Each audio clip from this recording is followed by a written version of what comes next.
So this is what I have. I have a little bit of a lip over the pie plate, right? So did you ever trim around the edge of the pan? I'm going to do it now.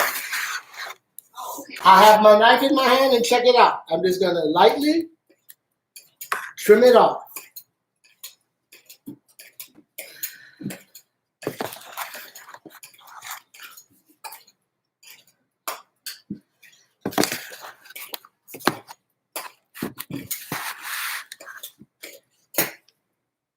Okay, I'm going to make sure that my pan and my pie plate are flushed against the fluted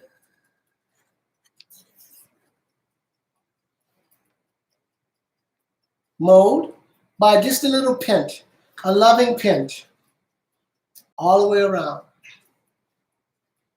And I'm also checking for thinness. Okay, and then I'll go around again. Okay, so it's thin for me on this side. So I'm just going to take a little piece of dough and prop it up and cut it. So if I see any thinness, I'm going to patch it. Okay. Now there's my pie plate. And I'm going to put it in the freezer. Any questions?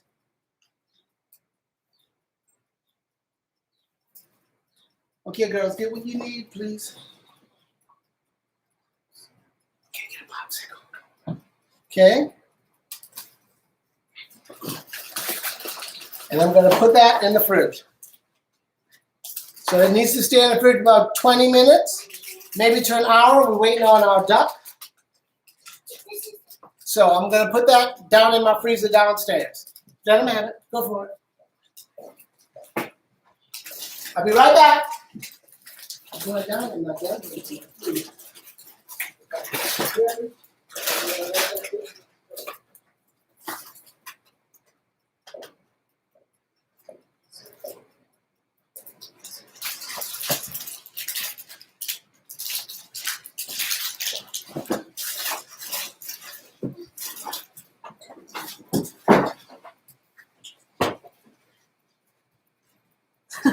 Okay, our excess dough is here. We're just going to fold it in a little bit, like a little bit of kneading.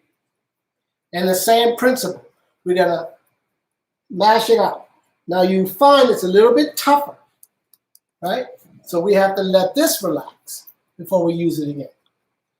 My suggestion is when you make a pie with the other one, you're going to make it with the fresh one first, and any trimming is going to go to this one. And then let this rest for more than 48 hours, and then you can make it again. So we've just worked it. We've made the dough. We've rolled it out. We've put it together. So it needs a little bit more time to relax. So Joseph? Yes? Could you freeze it at this point? That's such a great question. And yes, you can. So that's what I'm going to do with mine. I'm going to put it in plastic wrap. I'm going to make it flat, but you got to remember how much dough you used, because this could probably make a small one, not a big one, right?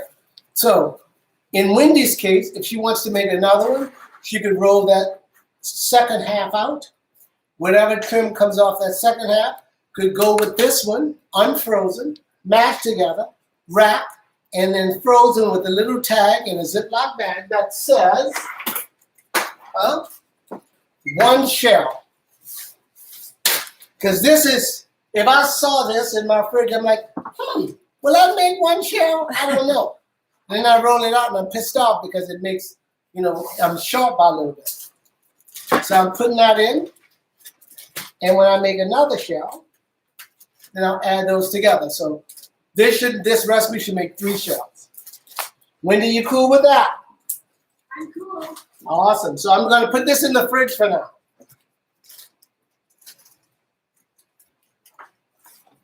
If you're not making any more shells, you can label this Your second half, Wendy, virginal. And this one, used. So the next time you pull out the pie shell, you go with this one first, and you cut the trim in, and you put it in there, and then you can put the two together and make one pie shell. Okay? So this is unrolled up. Now the only thing I didn't like about that pie shell was the cutting of the tip. I should have left a little bit more of a lip, but we'll talk about that later. Okay. I'm checking my duck. So Wendy, you're gonna have to chill out for about 45. I'm checking my duck right now, and then we're gonna make our what are we making? Sweet, spicy Korean. Sweet and spicy Korean. Yes. Pork bellies. Pork bellies. All right. So let's look at this duck.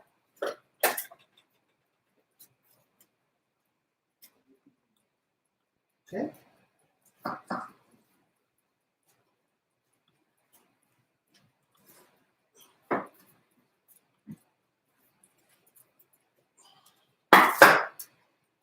He's at 350. And look at him. Huh? He's cooking in his own juices. Right there. I'm not going to do anything to it. I'm not going to poke it. I'm not going to do nothing. But he needs about another hour covered. Or 45 minutes. I would say 45 minutes. Okay. And back he goes in. I'm keeping it at 300 for 45 minutes. So Wendy, we might be baking pie in about 50 minutes. 45 minutes for sure.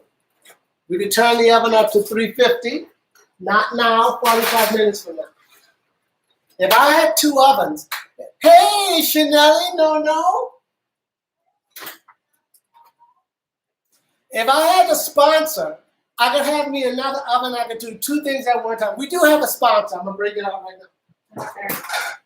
Where are they? Hit them. Why? Okay, so this is going to be the first dish we're eating. Ice cream. So here's my ice cream, Windy Lady. Ice cream, I'm going to give it a swirl. I want it to be ice cold. So I'm going to get a spoon and taste it. Still kind of tip it, so I'm going to let it go a little bit more to cool off before I pour it into my metal tray. And Wendy, T, if you're rolling out your next pie plate, awesome. Leave a bit more of a lip. So when you do that tucky thing, make that lip of the pie shell come up 1/4 inch. I messed that one up. I shouldn't have cut off that excess. I should have pinched it nice. Okay? Better than that. Matter of fact, I want to roll out another pie plate. Yeah. Ask if they can hear you. Okay. Is there a repeat? Can everybody hear me okay? Thumbs up. Sonia Piano, Leslie, Yeah. Carla, perfect, awesome, excellent. Okay. Next, we're going to make our pork bellies, which is my favorite dish. So,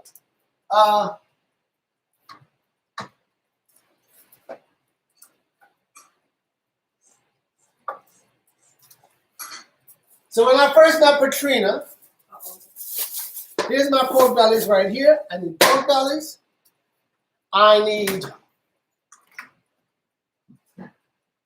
my wok. Okay. I'm going to put my wok on the stove. But before I do that, I'm going to put my pork bellies in my Dutch oven. And I'm going to lay them out as flat as possible so that they're covering the bottom of the pan.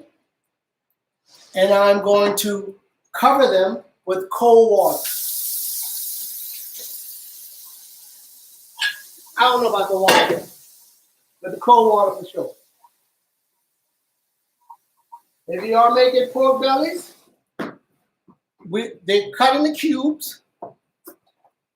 And I'm just pouring enough water, cold water to cover them. And this is like the frog in a hot pot of water technique. If I boiled the water and threw the pork bellies in, they would shrivel right up like bacon because they don't like the hot water. If I put them in with cold water and brought the temperature of the pork bellies up to the temperature of the water, boil them for about 5 minutes, they won't shrivel up as much, and they'll get tender and they'll bleed the fatty part of the pork belly. So that's what we're going to do. We're going to put them on, and we're going to turn up the fire to high, and we're going to bring them to a boil with the lid on. When it comes to a boil, I got to watch closely. The lid's going to come off, and we're going to let them boil for 5 minutes. After they boil for 5 minutes, we're going to strain out the pork belly, run them under some cold water to cool off, pat them dry, and then we're going to fry them up and make our sauce. So when I met Patrina the second year for Valentine's Day, I made a 7-course meal, 1 course at a time. So I set her up on a little table in my bedroom. I went to the kitchen, I made the meal, I brought it out. She ate the meal, we chatted and chitted and had a little drink. And in my mind, I'm thinking, tonight the night. In her mind, she's thinking, only 7 courses? Like, this is valuable. Just 7? Really? Dog? That's all you got? So I had to lay out the chef's table the next year and do 10 courses. And one of the, and they were like, don't get me wrong, they were tiny little courses, right? So one of the things that she really liked was this pork bellies. But I did the pork bellies with the Asian Korean style, and I infused it with gnocchi. I did the shiitake mushrooms. So I did a East meets West, like Italian meets Asian. So today I didn't do that because I have my Italian dish, which is risotto. So I got my pork bellies on.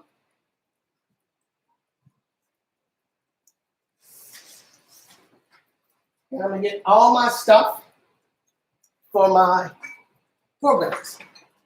I have shiitake mushrooms.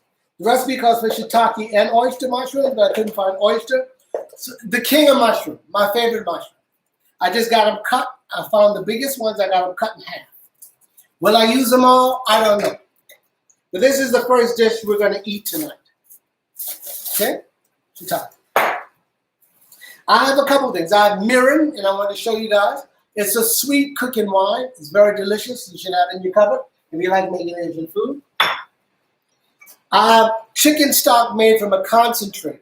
I'm going to use a cup of that to help simmer the pork bellies. Okay? It's going to be part of the technique. You could buy it in a big liter, or you can buy one of these, and apparently one of these is like a big liter cooked down. Okay? I have Korean spice, and you got to say it like that. Korean spice. It's called chili garlic red pepper spice, and yummy. It's good to have in your pantry or in your fridge.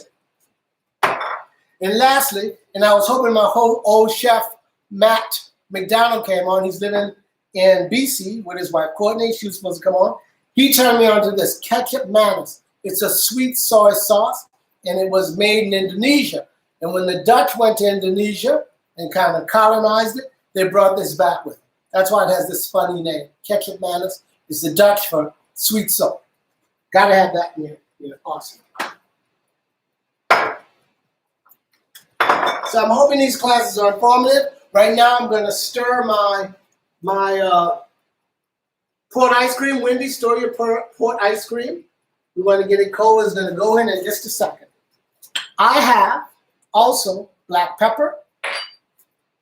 I have sliced green onion, chicken stock concentrate, sesame seeds,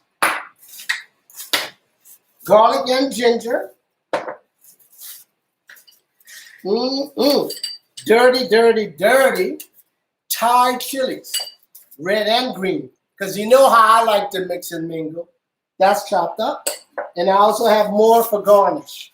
Now, if you were making this dish you should have made the sauce that goes with it. And the recipe is, I can tell you what it is, but I have it all in a bowl because my beautiful partner is not working the ones and twos. Yes. Okay. Okay. And lastly, cilantro. And I have my cilantro right here. Cilantro trick. Do not cut your cilantro ahead of time. As it sits on your cutting board, it's evaporating, it's losing flavor, it's losing flavor. I like to cut mine when I need it. I also have a slurry of 1 teaspoon, 2 teaspoons of cornstarch with 1 tablespoon of cold water. And if I want to thicken my sauce, I can, to the degree I want it thick. Okay? So who's making this? Anybody? Am I playing with myself once again? All right. Okay. My pork bellies are boiling.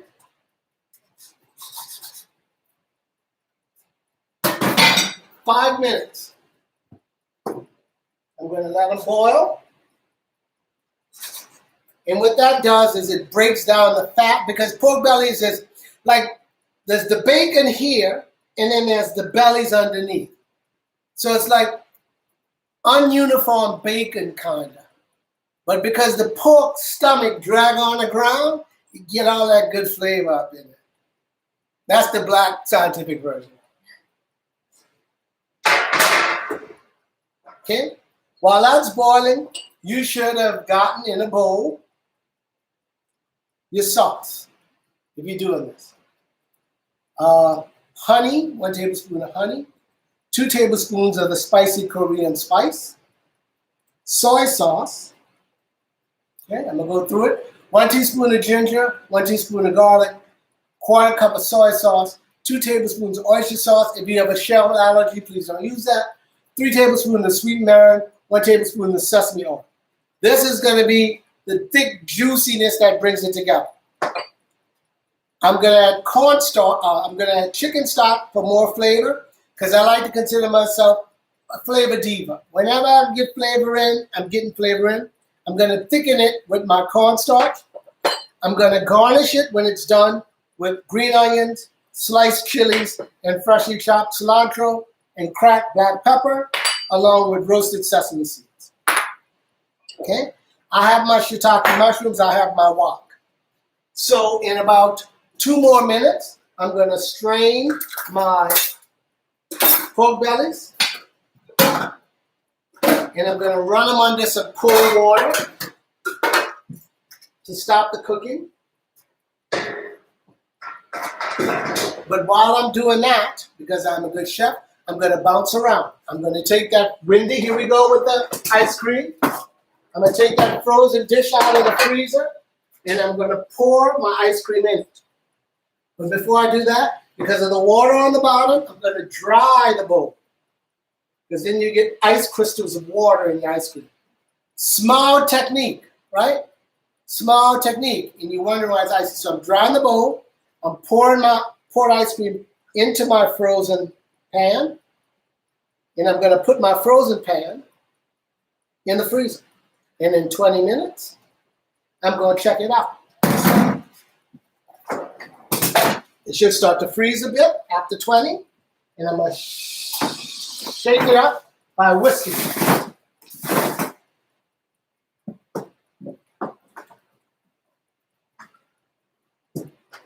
Okay. Pork bellies, 1 more minute, and we're gonna strain them. I got my colander here.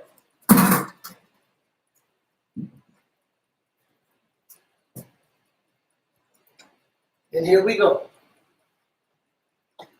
Safety first. There's my other towel. I'm gonna pour that out.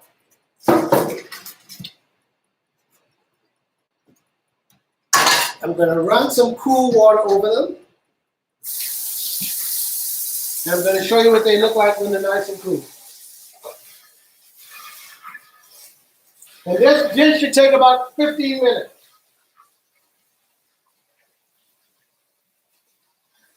And what the cold water is doing is causing them to solidify again and stop cooking.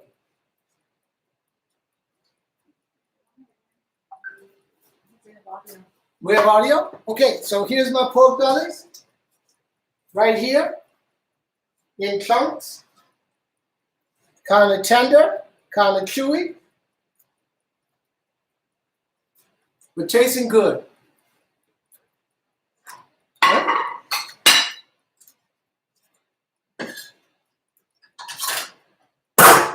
I'm putting on my wok.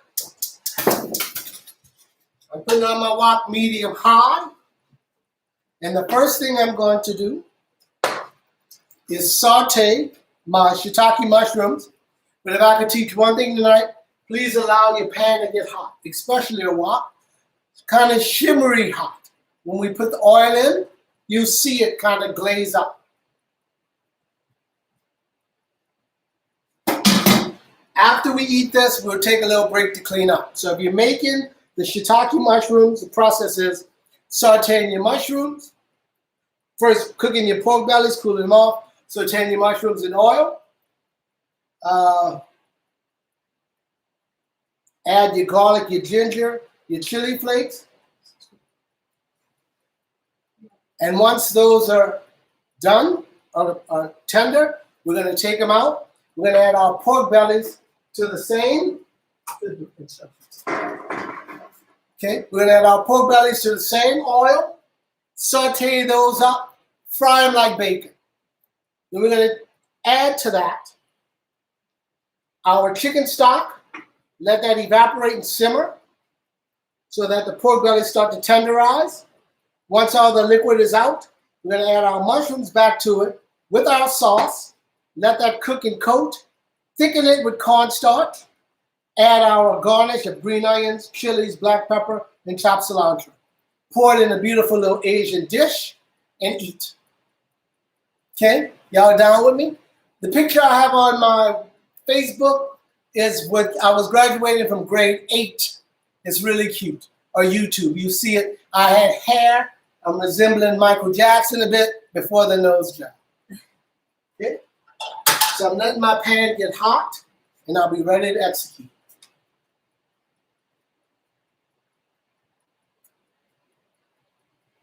So we got our wok on. We're gonna let it get hot.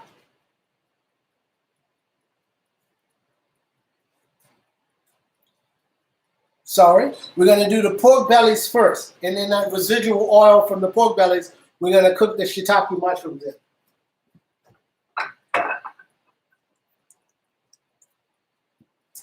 There's a little bit of sesame oil, 2 tablespoons. Is anybody making this dish? This is what we asked you. Doesn't look like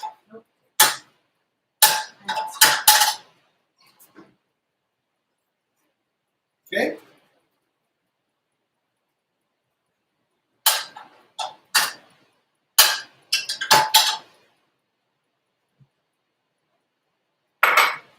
Now I'm allowing the oil to get hot, and when it gets hazy, I'm gonna pour it out and add my fatty pork bellies to residual oil so that it won't stick, and allow them to bleed out their fat. So we're not there yet, and when we're not there yet, that means we need to have a drink. Cheers! Cheers! It's my 57th. After this, we're gonna address the duck, and we're gonna make the salad for the duck. So I'm having duck confit with a salad. I'm making my favorite dishes. I'm trying to do it in a way that everybody's happy. I'm happy. It's a beautiful day in Calgary. I'm surrounded by beautiful friends. I'm a really loving partner on occasion. And my oil is getting hot, so I'm going to pour out the excess. And I'm going to add my pork bellies. I'm going to turn on the fan.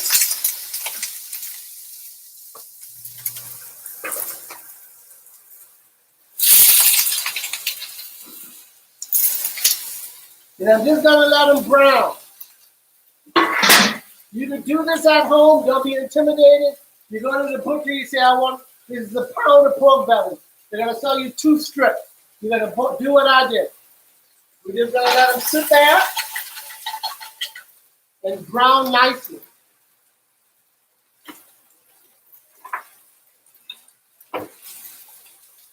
While they're browning, I'm gonna give my ice cream a stir with my spatula, with my whisk.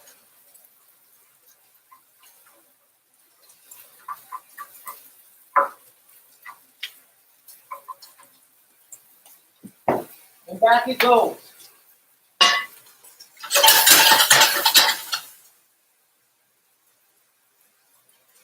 Okay. I'm having fun. I got my green onion. I have to get my cute little plate.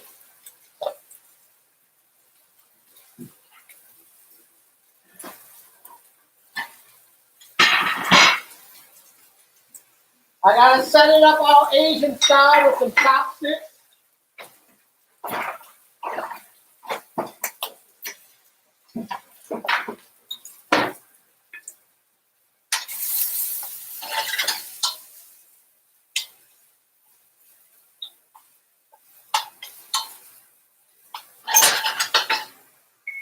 Have a little sippy poo.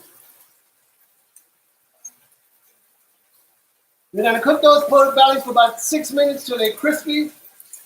We're gonna take them out. We're gonna add more oil. We're gonna do our shiitake.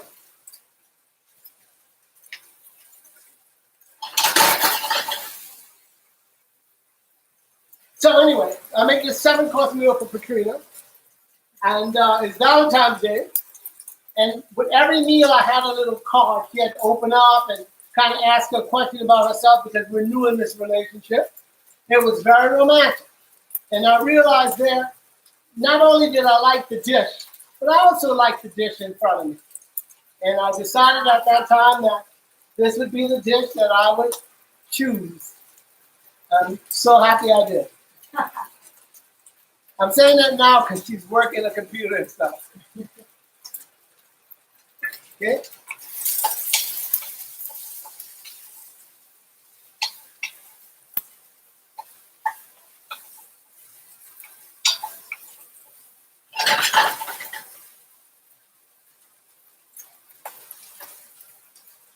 So, history about the pork belly. At one time, we'll turn this down too loud. At one time, they were in every restaurant. Like, it was so popular. Pork belly this, pork belly that. I ran the trend for about 7 years. Where you now you can't find them any place. Because food is fickle, right? What's popular now? Halibut cheeks, sweetbread, cheeks of the pig cheeks, beef cheeks, tender parts of meat. It just goes in and out of fashion, right? Some recipes kind of stay with you. The reason why I like this is because it reminds me of Katrina. And secondly is, that was a golden age of cooking.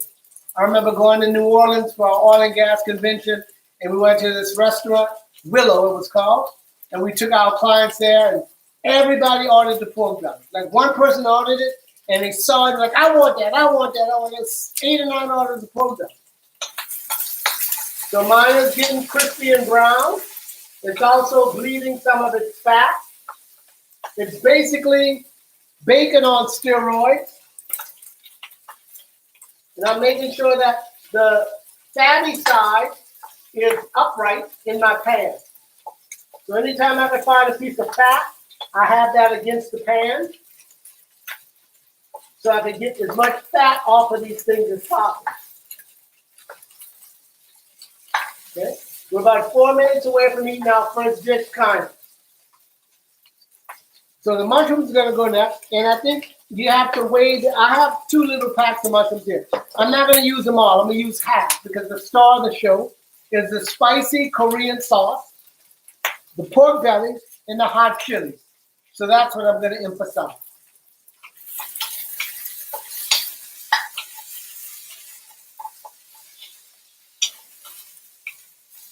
What I could do, because I'm flying frisky, is move the pork bellies to one side and add my mushrooms to the other side. But that means when I want to take the pork bellies out, I have to pick them out. It takes a little bit more time. So we're gonna push the envelope by adding some of the mushrooms up. I'm doing half. And they're cutting big chunks.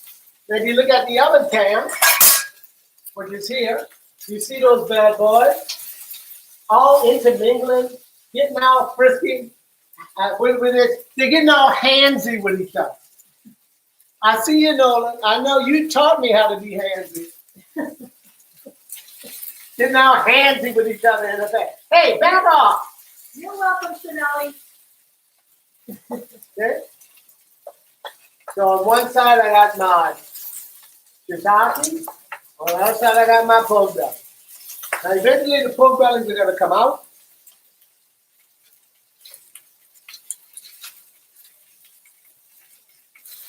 And we're going to put them on a paper towel lined plate.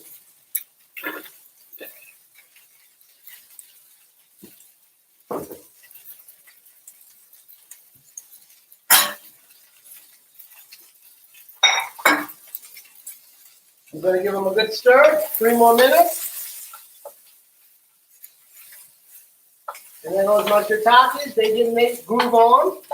They're shaking their groove thing.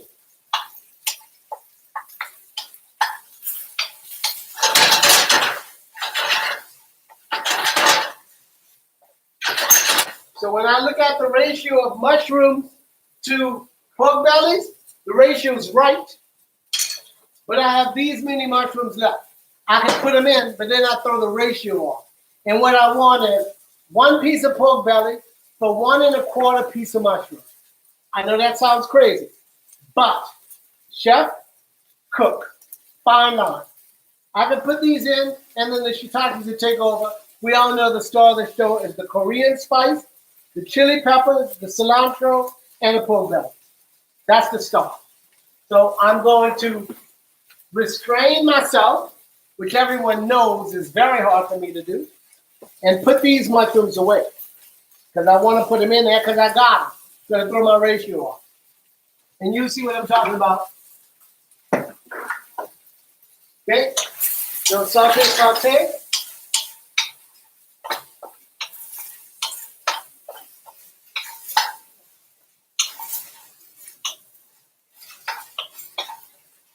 Now my mushrooms are starting to give a bit, and that's a good thing.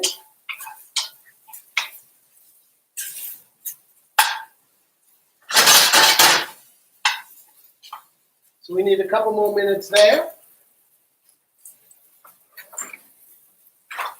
I'm going to get my tongs, which are, they could be anything. Oh, here they are. And what I'm going to do is pull my shiitake mushrooms out. They're about halfway cooked.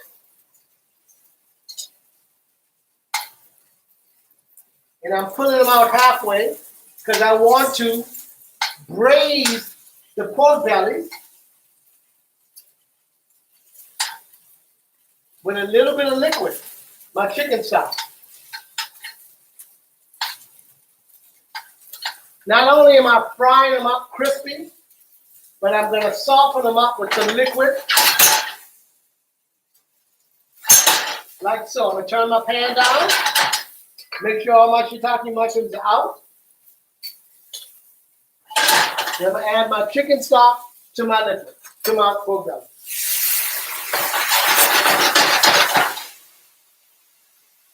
I'm going to let that liquid, because it works as steam, continue to cook, but with a moist heat. The hottest heat you could get, right? A moist heat. I'm going to cook it till all the liquid is evaporated.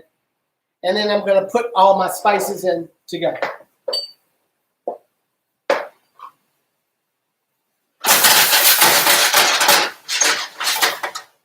Flavor, flavor, flavor. Hi, Ann Mooney. Good to see you, sweetheart. I don't know where you at, but right now we're at pork bellies. We got the duck in the oven. We got the lemon tart pie shell that's going to go in the oven later. We got the lemon tart mix made. But if you want me to make anything, what? Oh, you want to say something? No, I'm just here to say happy birthday and just kind of pop in and Oh, spend a few minutes with you. that's nice. But I you, read the menu, and you know, there was not one thing that he eat on there. So that was to me. okay, I understand. Next time I make like beef, you know, I wanted to do a Father's Day class with a French onion burger and real poutine, or real French fries, and a Caesar salad from scratch. So maybe that might be up his alley. I gotta get back to my program. So as you can see, guys, I've completely reduced the liquid in there, and I'm gonna keep cooking it until it's all gone.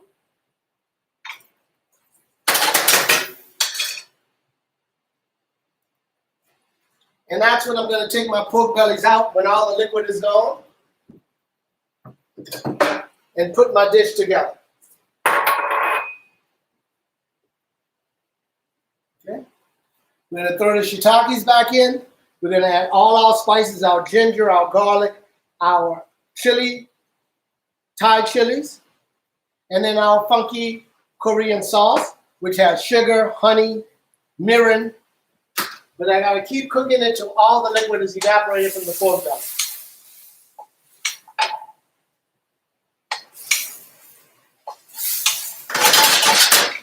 One of my favorite dishes here. I'm tempted to put a piece in my mouth right now, but then that spoils the whole anticipation of having it with the mushrooms and the sauce. So I gotta restrain myself, which everyone knows is very hard for me to do. And you see the shirt?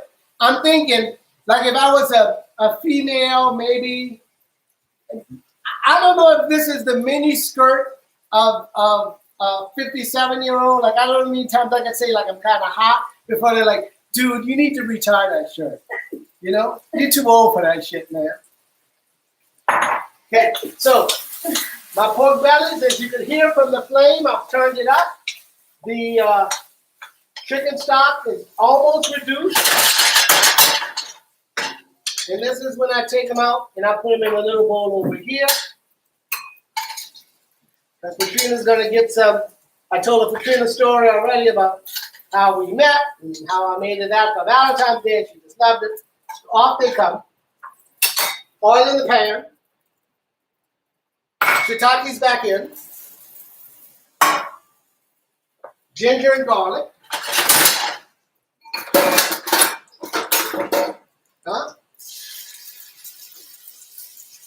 Chili flakes. And you're gonna stir that around. Question: why add spices after the sauce is reduced instead of before? Because I want to layer the flavors in there.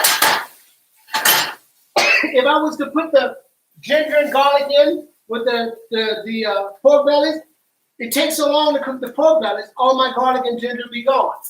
Right now it's effervescent. So is the mushrooms. You have to do it in layers, right? I want the mushrooms to be juicy and tender, but still with some bite. I want the pork bellies to be crispy and brown. I want the ginger to be in my face. So I'm gonna put the pork bellies in now.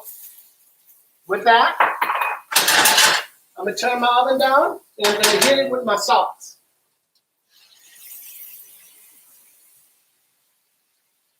And I'm gonna stir that in.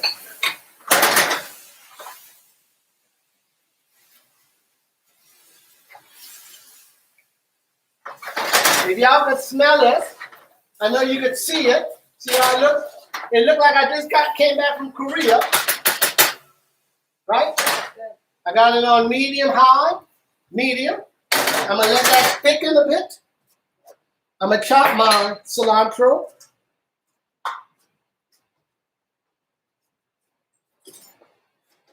Right?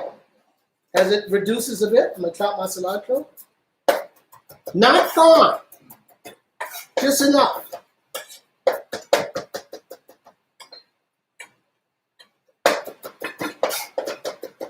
I'm gonna add my green onion. Happy birthday, thank you. I'm gonna add my green onion, I'm gonna add my cilantro. That was Jim. I'm gonna turn my fire off. I'm gonna mix that in.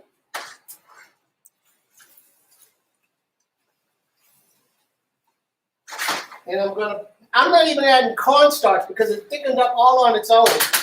And I'm gonna put it on my little plate. Me love you long time.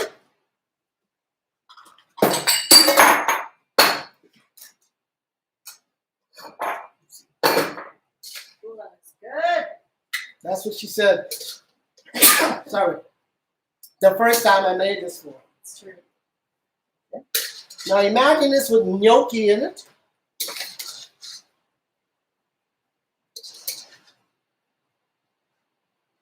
So you eat with your eyes as well. In my house, you're smelling all the yummy goodness. Now, do I need all that sauce? Probably not. For my ratio off, I kind of think of this as the upscale keg version of the chicken wonton. You take a little bit of the sauce and put it on top. I'm gonna clean up my plate. Now, the fact that don't look Asian enough for me, so I have a cute little Asian plate right there. Can you grab that plate for me? Getting pretty fancy. Look at here, Louise. that. We love you long time. Huh? A little Asian style. Yeah. Smells great.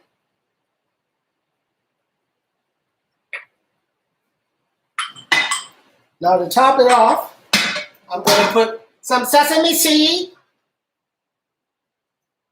And you got to say it like that. Sesame seed. And some black pepper.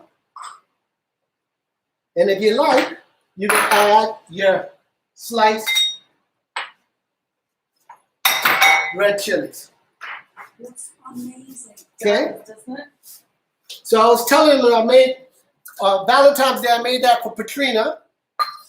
I made her a 7-course meal, and this was one of them. And then she's like, I had a 10-course meal. So, you know, this is cool, but I've had 10 courses. So the next year I had to make 10. I redid the courses. So I made this, but I put gnocchi in it. And she's like, oh, this is so good. All right. So then I'm going to have the try. Here's the shiitake mushroom. You got to watch your salt. You got to watch the spice. Spicy enough. Let's see what it's like. Look at you wearing white, Katrina. I don't know what I was thinking. Because I plan to just keep eating all day, all night, all night, all night. I'll be like a Pollock painting. Is it Pollock? No. Mm. Pollock. A Pollock painting on it. Okay. This is delish. Seriously. That's why I'm still with you. That's it. He is the best guy to be with in COVID. To be stuck in your house with a chef. You can't beat it. And other good things too. Yeah. And on occasion, I walk around the house with no pants on. That's always a plus.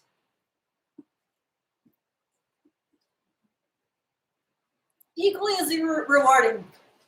Wow. Wow. Listen to you. All right. So that's the pork belly. So if anybody wants to come to my house and get, who are we giving this to? We got to. We're gonna make a draw. We're gonna make a draw. So I'm putting this on the side. So if you, if I don't know if you got a message, but if you share this with a few people, we have it streaming live, but we just had to change the link.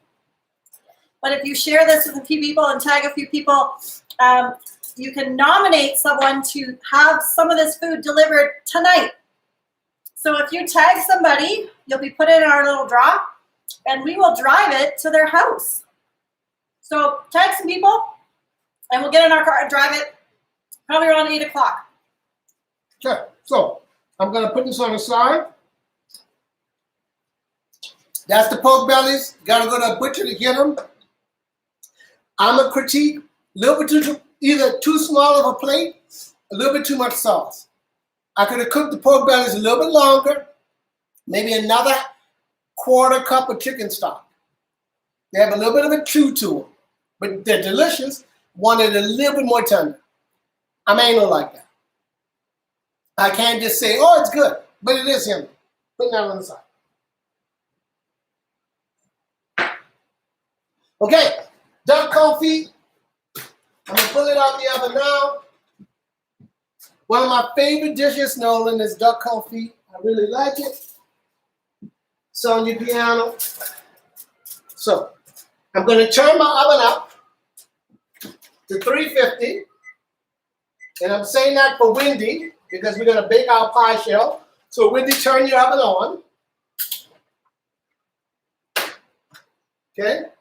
I'm going to take off the lid to my duck confit. And the only thing that is a duck that's been marinated and that's been cooking in its own juices, its own fat. Now, it's not given. It should be falling off the bone. It's not there yet. I'm going to baste the top. Yeah. I'm going to cover it up. I'm going to turn the oven up to 350. I'm going to let it cook some more. Okay. While that's cooking at 350 for another 30 minutes. Wendy, as soon as your oven comes to temperature, we will line the pie plate and bake off our tart, okay?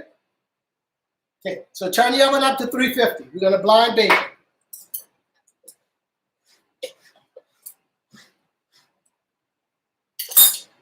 Okay, so ice cream is in the, yo. Can I ask a question? If I don't have filling for the other pie, Mm-hmm. should I blind bake it now? Yes, you can. Here's the draw, all right? So you blind bake both of them. You put it in the fridge. You eat the lemon pie, and you say to yourself, that's yummy. But unless you have a person to make filling for and send that pie away, what would usually happen, because we're humans, is it sits there one day, sits there another day, sits there another day, and it's like, oh shit, I shouldn't have baked it.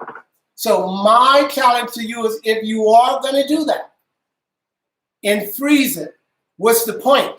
Just freeze it unbaked.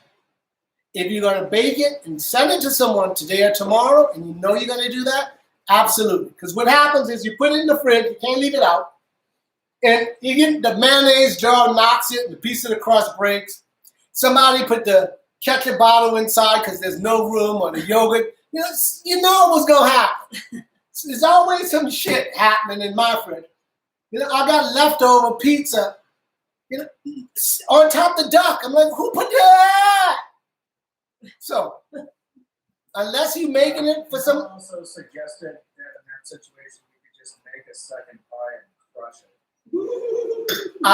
That would be my... See, this is why wise people come in and out of my life.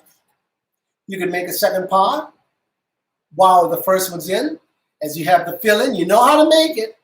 You bake them both. Take the blind bake out. Make the pie. But you have to go from 350, blind bake it for 25 minutes. Take it out, let it cool. Turn the oven down to 275. While that oven's coming down and while both pies are in, you can make another set of filling. And you can even do it off camera without an apron on or without pants. Roxanne from San Francisco says you are hot. Wow. So say hi to Roxanne. Hi, Roxanne. And I'm glad you said that because, I'm 57 right now. And I have to wear tighter underwear because, the boxers just ain't working no more for me. That's just because you're wearing tighter pants. Oh, yeah. I'm pulling out all the stops. I got about another 1 or 2 good years of doing that. Okay, so I am going to stir my ice cream. Yeah. We're going to have a drink. I'm going to stir the ice cream.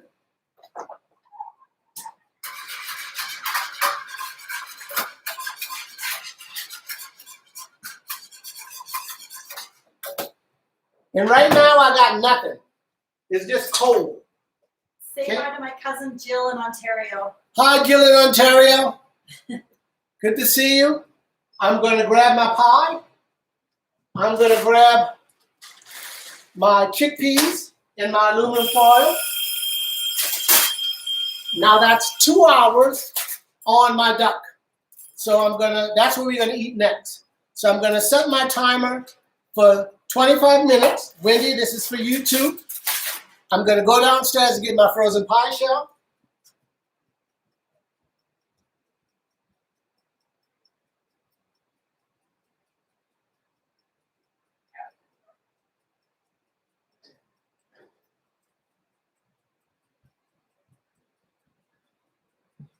And quick, because as a bunny, as you can see, it's frozen. I'm going to put my aluminum foil. So to be on the safe side, I'm going to spray it with a little bit of Pam and line it into my frozen pie tray. And that prevents any sticking. Okay? Then I got my chickpeas right here. I'm going to use as weights. I'm going to pour everything in. And right up to the sides. I punctured it a bit right here. So I'm going to move it. Okay? Right up to the sides. You with me, Wendy? Okay?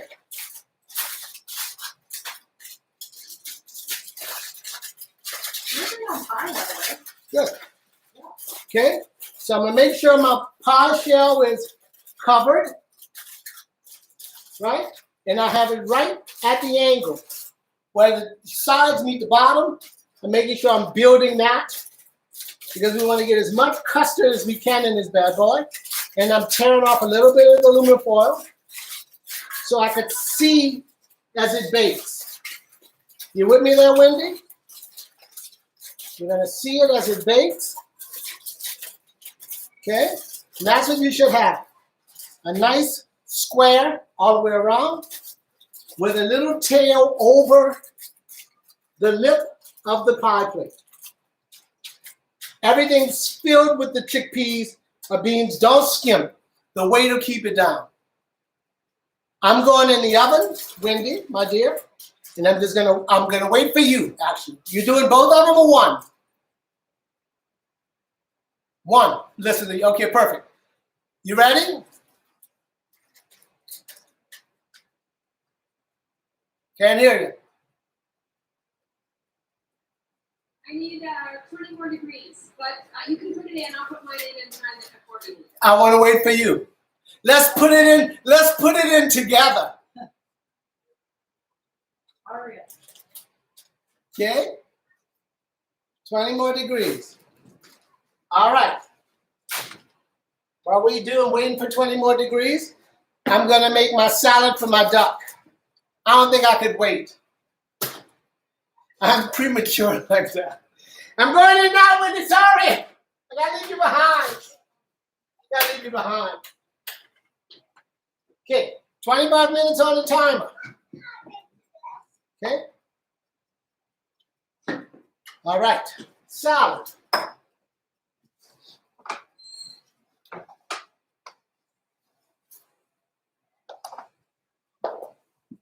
So I know my duck's not ready, but I'm just going to show you guys what I have. I have, for a salad for my duck, because I like kopi this way. You can have it a couple ways. You can have it like kind of broken up with orange sauce, and, potatoes roasted in duck fat, or you can have it in a salad. And this is how I like it. So I'll have some endive right here that I'm just going to slice very gently and softly to put on a plate. Sweet. This is called chicory, and it's an endive. It has a sweet flavor to it. I also have some kale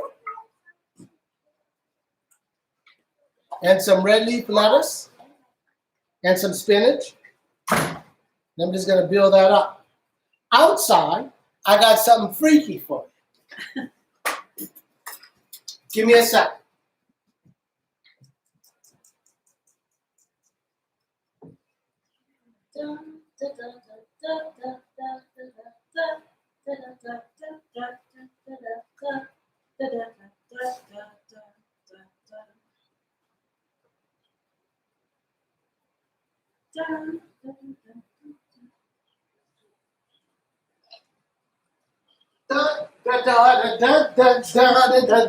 And he's back, yeah.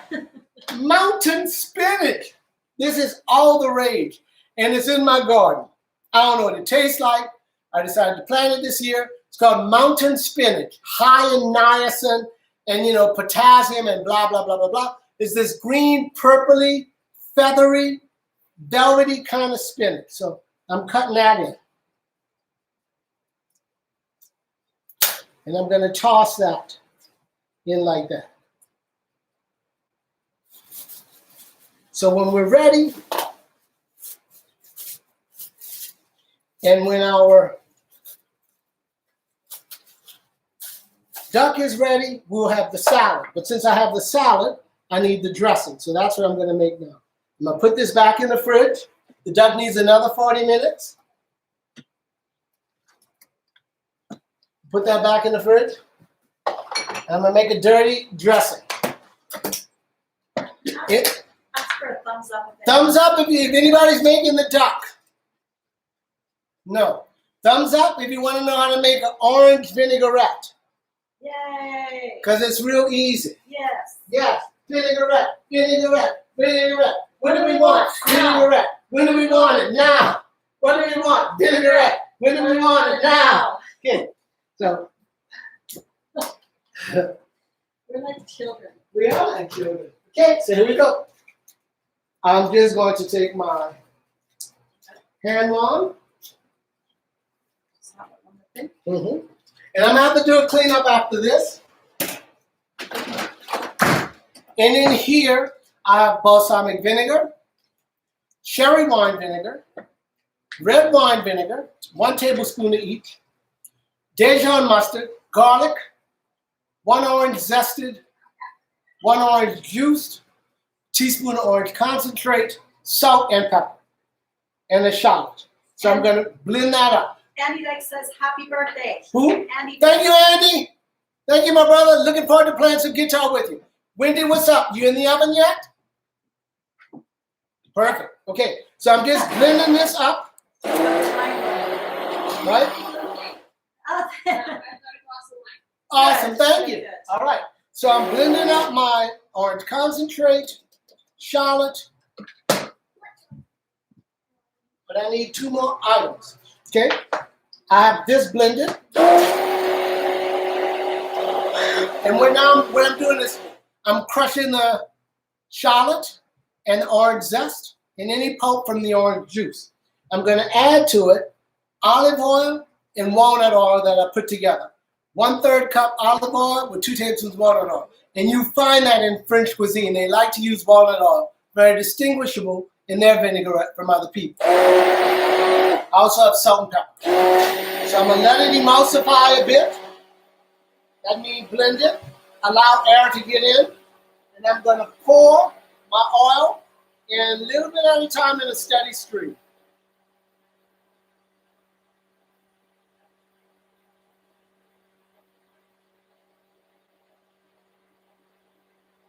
I also have honey in here to balance back the vinegars. The vinegars I have are balsamic, red wine, and cherry wine vinegar, and a little bit of fresh sherry.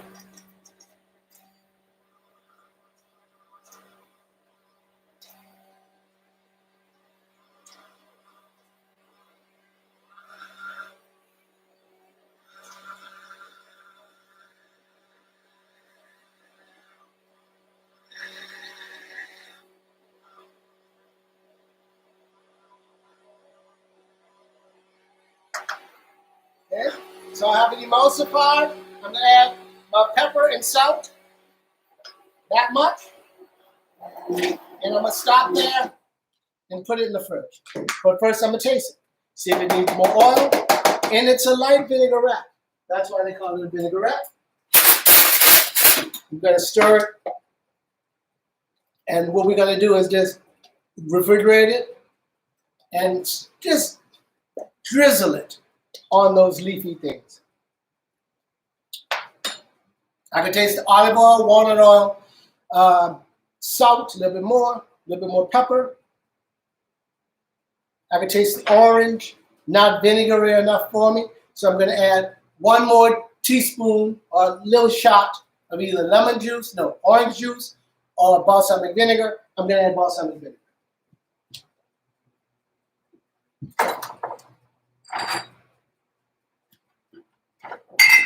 So that's the process, right? If it don't taste what you want it to be, you just add what you need to it. And I'm going to stir that up and put it in the fridge.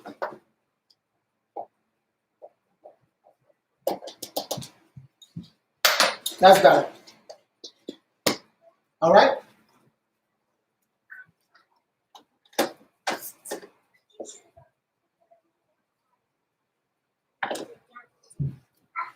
I'm gonna take 2 minutes to tidy my stuff.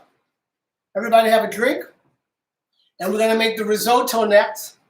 We know our pie shell is in the oven. It needs another 15 minutes. After 15 minutes, we're gonna take the lid off of our duck and give him another 15 minutes at 375 to crisp him up. Once that duck comes out, we're gonna bake our caramelized lemon tart. But Wendy, you're gonna do yours as soon as your pie shell's done. You need a couple things. She's not there to hear these instructions. You need a sheet pan. Who died in the car? Who died? Crystal. Hey, my love, with your new baby and your new husband. But now he's still new to me. Good to see you. He's so cute. What's up, bruh? Uncle Joseph. Don't call me Grandpa Joseph. Pretty cute. Pretty cute. We're on our way to the lake. Okay. Well, thanks for chiming in. That's really sweet. Awesome. So, Wendy, you need another 15 minutes on your pie shell. Okay? And then when it comes out, you're going to turn your oven down to 275, and you're going to put your pie shell on a sheet pan. Okay? Okay. How old is that baby? How old is the baby now, Crystal? You must be one and a half. How old is the baby, Crystal? Oh, sorry, 5 months. Oh my gosh. Wow. I thought he was older than that, but good on you. What do you say to that? Time just flies. Okay. Hey, Yeah. I'm going to tidy up, and we're going to make the risotto next. So if you're here for the risotto, or if you're here for the duck confit, or if you're here for the lemon pie, give me 2 minutes. I wish I was here for it all. Yeah, me too. We just wanted to sing happy birthday. Thank you, sweetheart. That was very nice of you. I appreciate it. You know I appreciate it.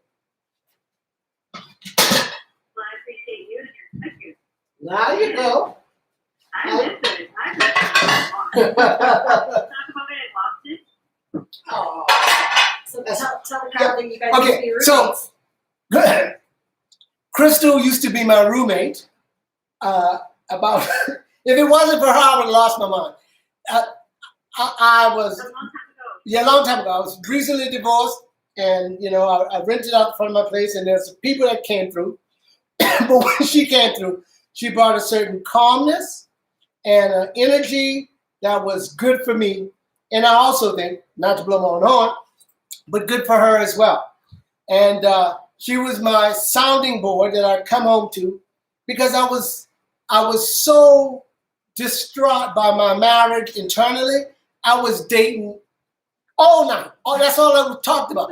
Dating, speed dating, power dating, lava life dating.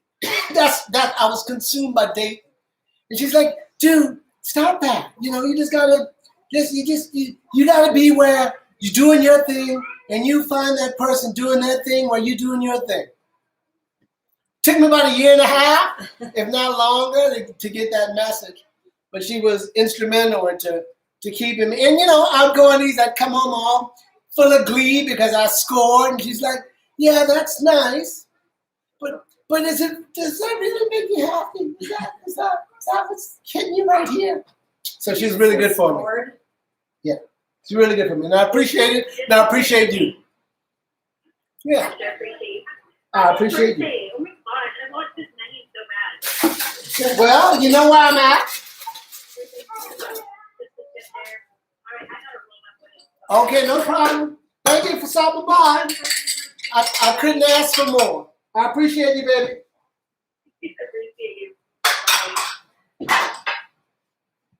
Okay. All right. Risotto is one of my favorite dishes, but people don't make it often enough because they think it's complicated. Right? And it's not that complicated. It's just rice and stock and flavor and an arm. That's what you need to make risotto.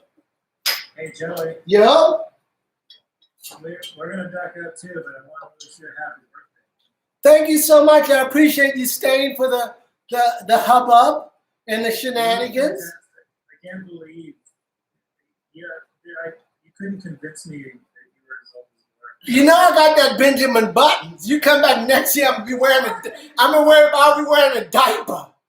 You're gonna have to break my ass. Well, man, a diaper's not gonna look good with those pants. Somebody tells you you're too old about that shirt, you tell them Joey does inspire, man. Awesome. Thank you, brother. I appreciate both of you guys. Thanks for stopping by. You guys look great. Love you lots. Love you long time. Love you too. Love you too. Okay. Okay. All right. All right. When it's COVID, I'd love to have you in the. You should see our garden. It's all flourishing and blooming. We could be back there drinking some champagne, popping bottles, listening to some 50 Cent. No, we're there. Okay, man. Thank you so much. Bye, guys. Bye. Calling Ryan on the scene. So fun. Yeah.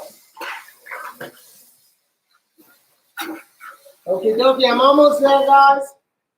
We're gonna go to risotto next. I just gotta move some of this out of the way. Here's my risotto bowl. I gotta spot some more champagne. There's Carlin Ryan. There you go. I see you. I see you. Carl. I see you, Brian. What up? She said happy birthday. Thank you so much. Okay, risotto. Thank you, Carlin Ryan. Thank you, Colin Ryan. This is what I got going on for my risotto. Are you guys making this, Carlin Ryan? Are you talking to us, Tree? Yeah, are you guys making it? Ask them if they're making it. Ask Are you them. making risotto tonight? Oh, fun. Okay, so here we go. Let's get going. Let's get going. Okay. We need 5 to 6 cups chicken stock. And I'm just going to put what I have here. I'm going to weigh it out. And I haven't forgot about you, Wendy, and I haven't forgot about you, Wendy, with the ice cream. I'm going to weigh it out in my measuring cup to make sure we got 5 cups. If not, I'm going to add some concentrate. There's a graduated cylinder there. Perfect. So this is 2 cups.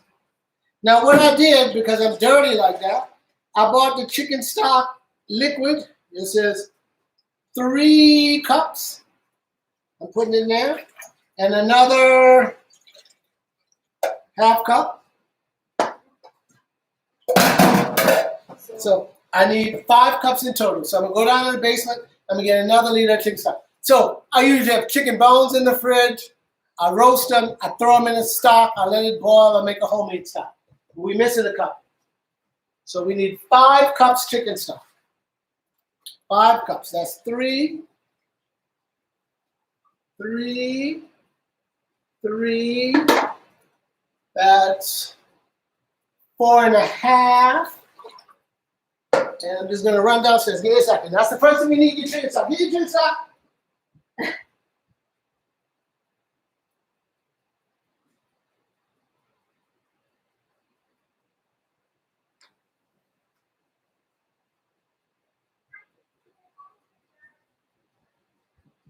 Okay. So, that's my 5 cups chicken stock. Now we might need more. We don't know, but we're going to go into 5. Okay. And we're going to put it in a Dutch oven. We're going to add some salt to it and a teaspoon of garlic. And we're going to put it on a medium heat in the back of the pan, in the back of the oven, back of the stove. And I'm going to cover it. Because I want it to come to a boil, then we turn it off, okay? We need hot stock to make the risotto. Okay?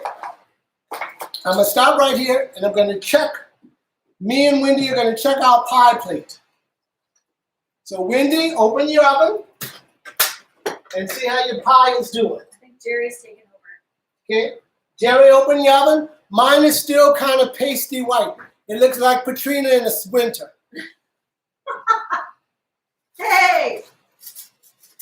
Okay, I'm taking out my duck.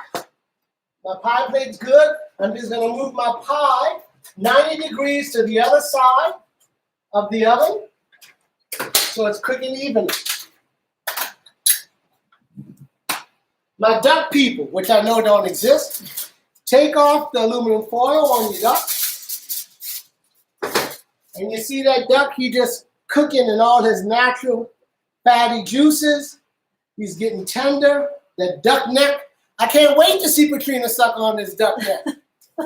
The duck is in a 69 position. Look at that.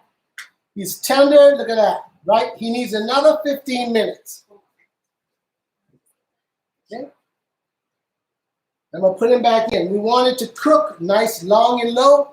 Now that we're turning it up to 350, we're going to kind of try to crisp him up. Okay? You're cooking duck.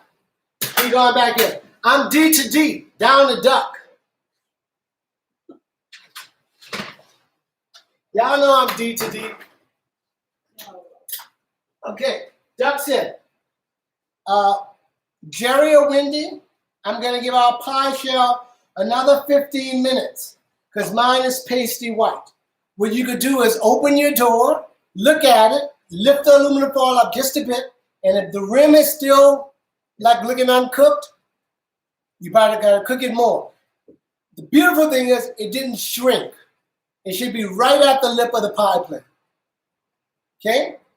Should be kind of pasty white around the lip. You're going to give that pie plate a 90-degree spin so it cooks evenly. Very important.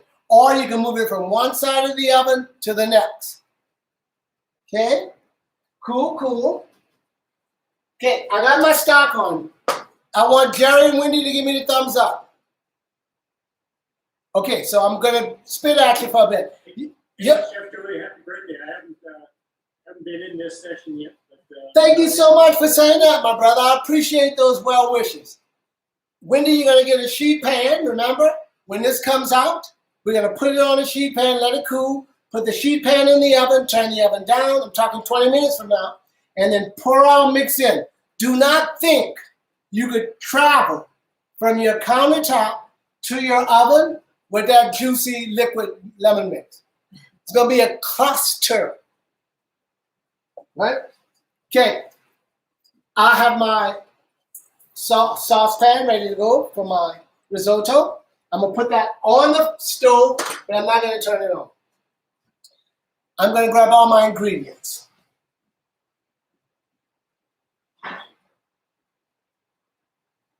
Okay. I have one small white onion, finely chopped. I have 1 cup white wine. I have my risotto plate in front of me. It's going to take 28 minutes to make this. Okay? My risotto plate in front of me.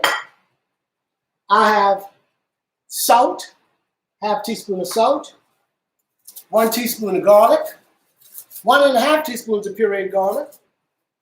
Now, I know I had that on the menu, but I'd like to go through it again. So are you walking through this? I'm getting all the recipes. Once we get everything ready, we execute it. Okay?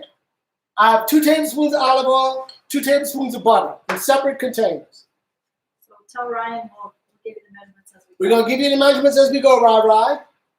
I have 1 1/3 cup, 1.5 cup Arborio rice, which is a round Italian rice.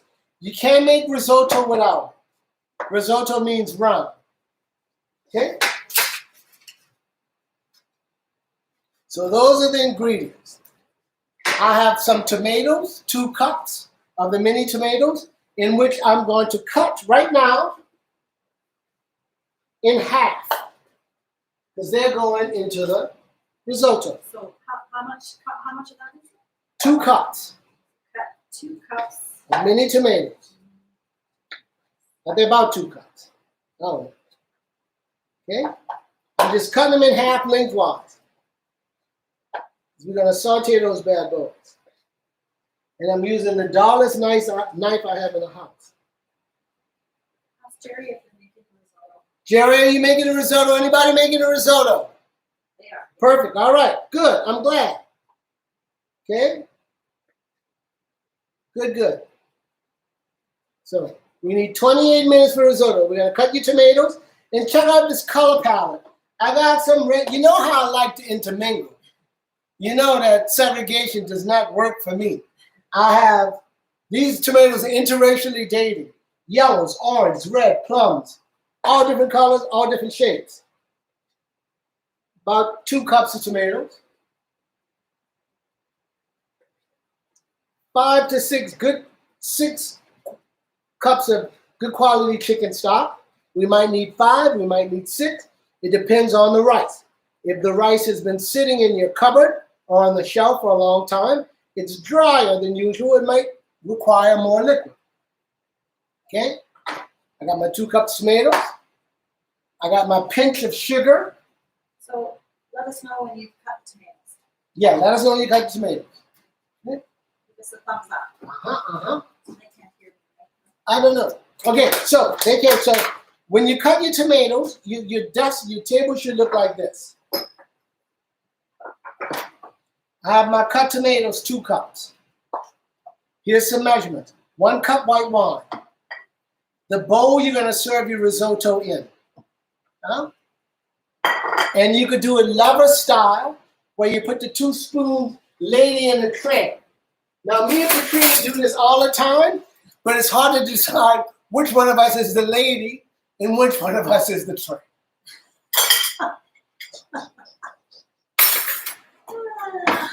So that's not 2 bowls. Come over here and do this. So 2 cups. I have my onions, my salt, my butter, and my olive oil. 4 sprigs of fresh thyme. My tomatoes, my rice, and I'm gonna pick off, while I'm at it, 10 basil leaves. 10 fresh basil leaves, and this basil is from my garden. Okay. Lindy and Jerry, I know you're there. We got another 10 minutes for our pie shell. Okay. So I got my basil. Do not cut your basil yet. We're just gonna sit it on your table. Now, I'm getting jiggy with it. I pulled out my truffle oil. And what I'm gonna do is after I make the dish, I'm gonna hit it with a little truffle oil on top. If you don't have it, that's okay. This is like 50 bucks a bottle. I keep it in my fridge. I'm not bragging, but it makes for a nice little finish. Okay. This recipe is from Tribeca, for a restaurant I went to when I was in New York, and I'll talk about that story next. I got a couple more components. I have the king of all Parmesan cheese, 36 months aged. So it's coming from Italy. President Choice have a deal with this cheesemaker in Italy. This recipe's under lock and key, Saba secured. They've been doing it this way, this particular curing way, since the Roman times. So I bought that cheese. 12 bucks for this much. You get twice as much if you buy just the regular. Yummy, yummy. I have that. I have my grater, because what I'm gonna do is after my risotto is ready, I'm just gonna grate that cheese right into the risotto. So get your grater and your cheese ready. I have salt and pepper to garnish it, and a pinch of sugar. And when you look at your recipe, and you look at what I have here, and you give me the thumbs up to make the risotto, we're gonna make the risotto. We're gonna do measurements as we go. Now,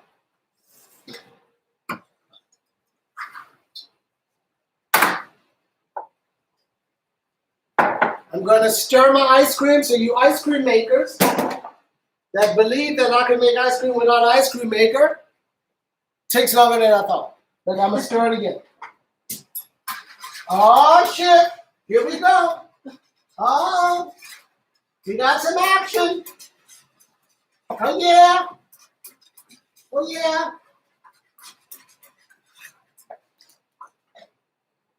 So it's starting to skin on the top. So we getting there.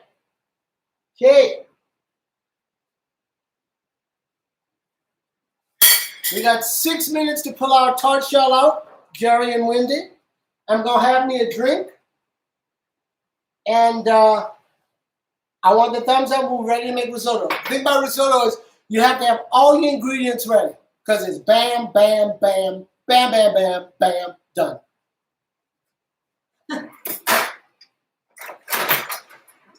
And you need a ladle or a 1 cup measure. I'm going to go with the 1 cup measure. That's better. All right. You're getting through. Toss. Yeah. Toss. Tears and toss to freedom. Da, da, da, da, da, da, da. Oh, so I forgot to tell a story about the risotto. So, about 2 years after I got sane from being divorced, I decided, along with the help of my therapist, to do what I've always wanted to do. So one thing that brings me a lot of joy is seeing bands, seeing live music.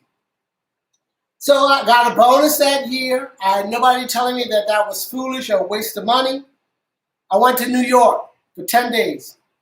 The second day I was there, I saw Steely Dan at the Steely Dan with he just died 2 years ago. Donald Fagen and Walter Becker. Loaded. The most talented group of musicians ever. I saw it Friday. When I was there, I met Jonathan Vilma, who was the linebacker for the Saints when they won the Super Bowl. He was just there hanging out with his lawyer. And I saw it at the Beacon Theater. 3 days later, I went to see Carnegie Hall, and I saw this jazz trio. Yeah, I guess they were up and coming in New York. It was awesome. I took a bus to Atlantic City, and I saw Hall & Oates 3 days after that. Took a bus to Rutherford, went to a football game, and saw Mike Vick's last game as a football player. Took a bus back to New York and saw Steely Dan again on the last show of their tour in New York. They did 7 days straight. And then I went home.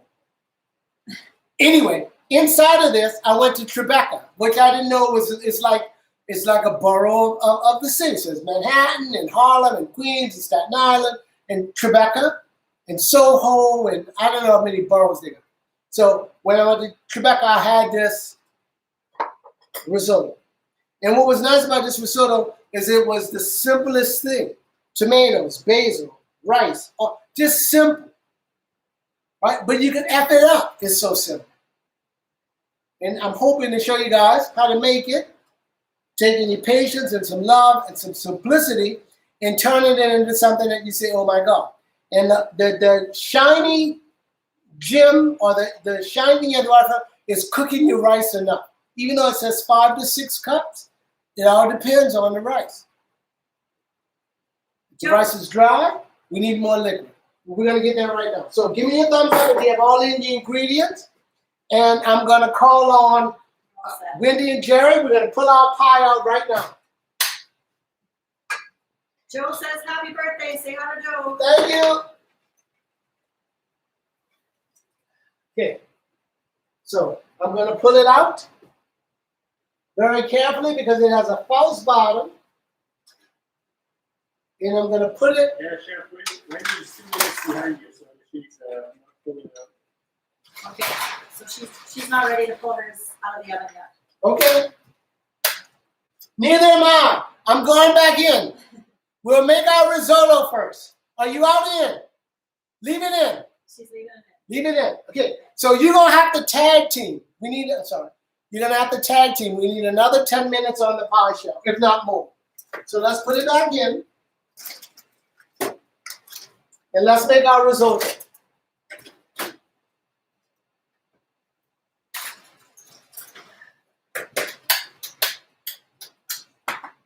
All right. We're going to turn our fire on medium-high, which is about medium. Let's say medium. Let's say medium, 6 o'clock. Fire on medium.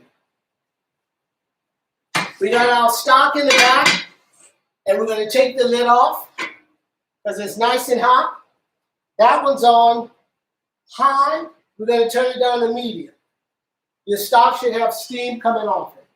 We're going to remove the lid. Okay? You're going to get your favorite wooden spoon that you have. You know the one that you chase your wife around the house with?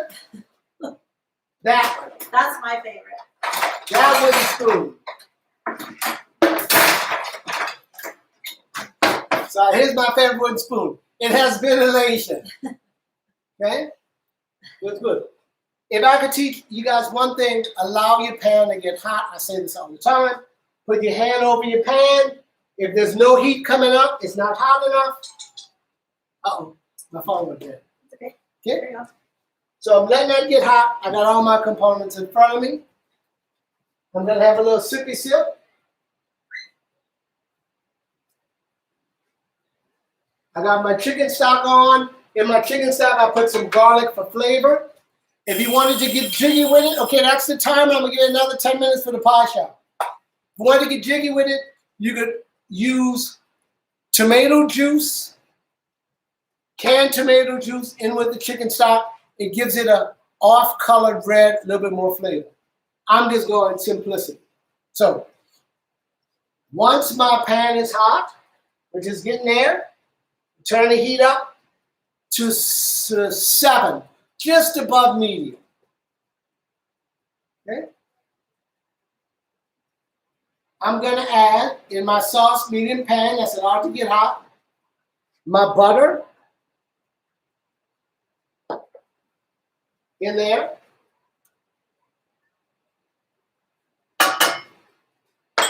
And half my olive oil.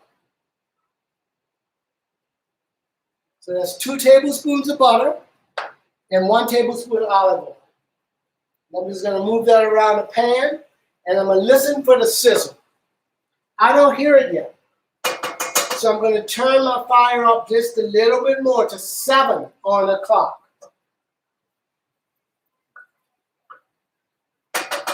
And when it's all melting and sizzling, I'm going to add my onions, but that's going to be in a minute from now. You hear it.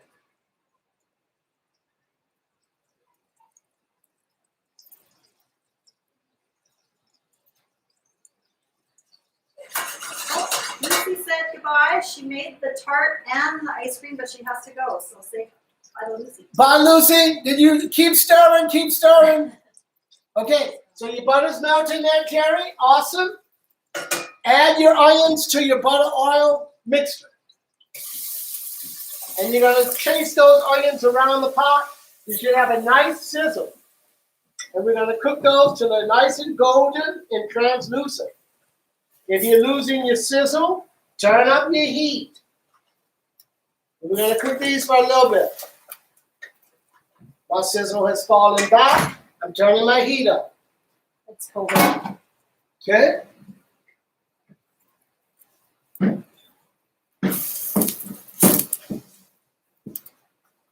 This is the backbone of your flavor right here. We're going to be patient with our onions. If it's on low, if you're not sizzling enough, turn up the heat. You can always turn the heat down. Okay, I have a chance to come over here and have a little sippy sip.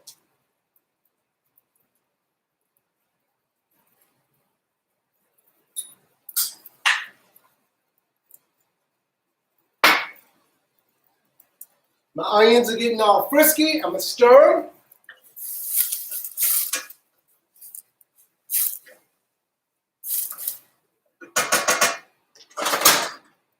I got my heat on high.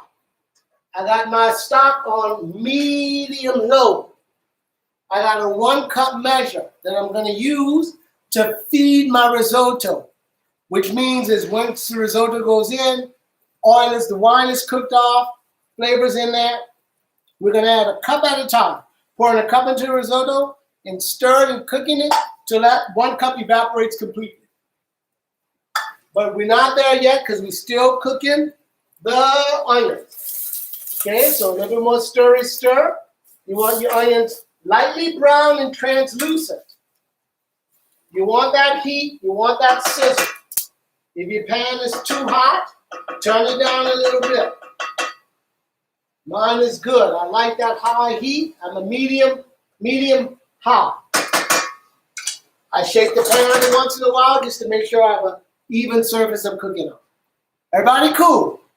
Cool, right? You got to think New York. Carla and Ryan look very chill. No, Bronx. We're in the Bronx. Somebody said there's good risotto in the Bronx.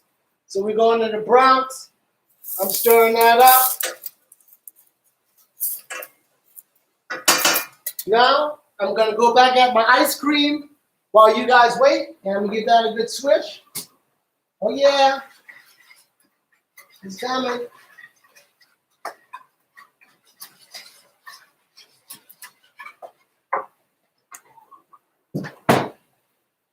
We want brown and translucent, just like my heart.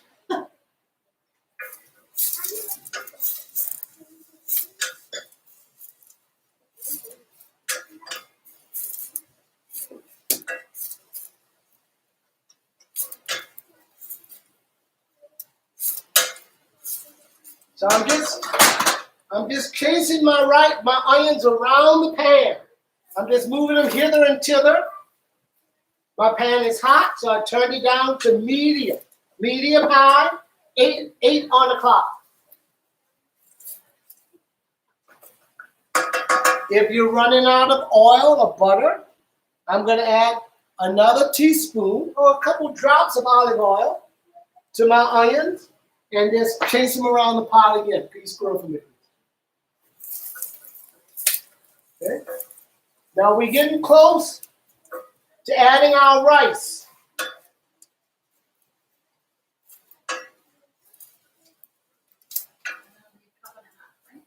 Yeah.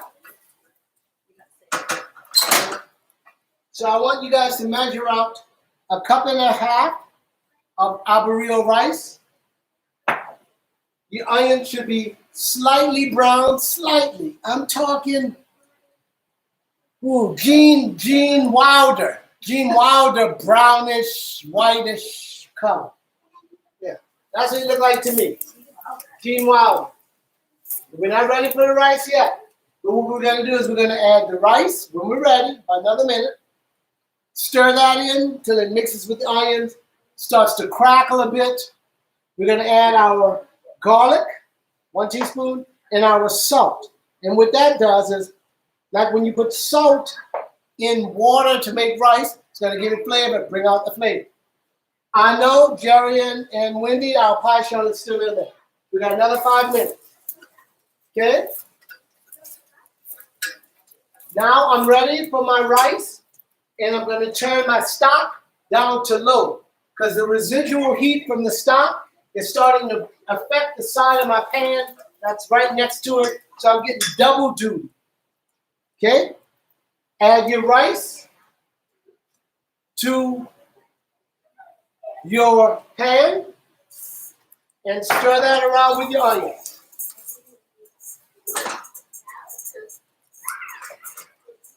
Okay?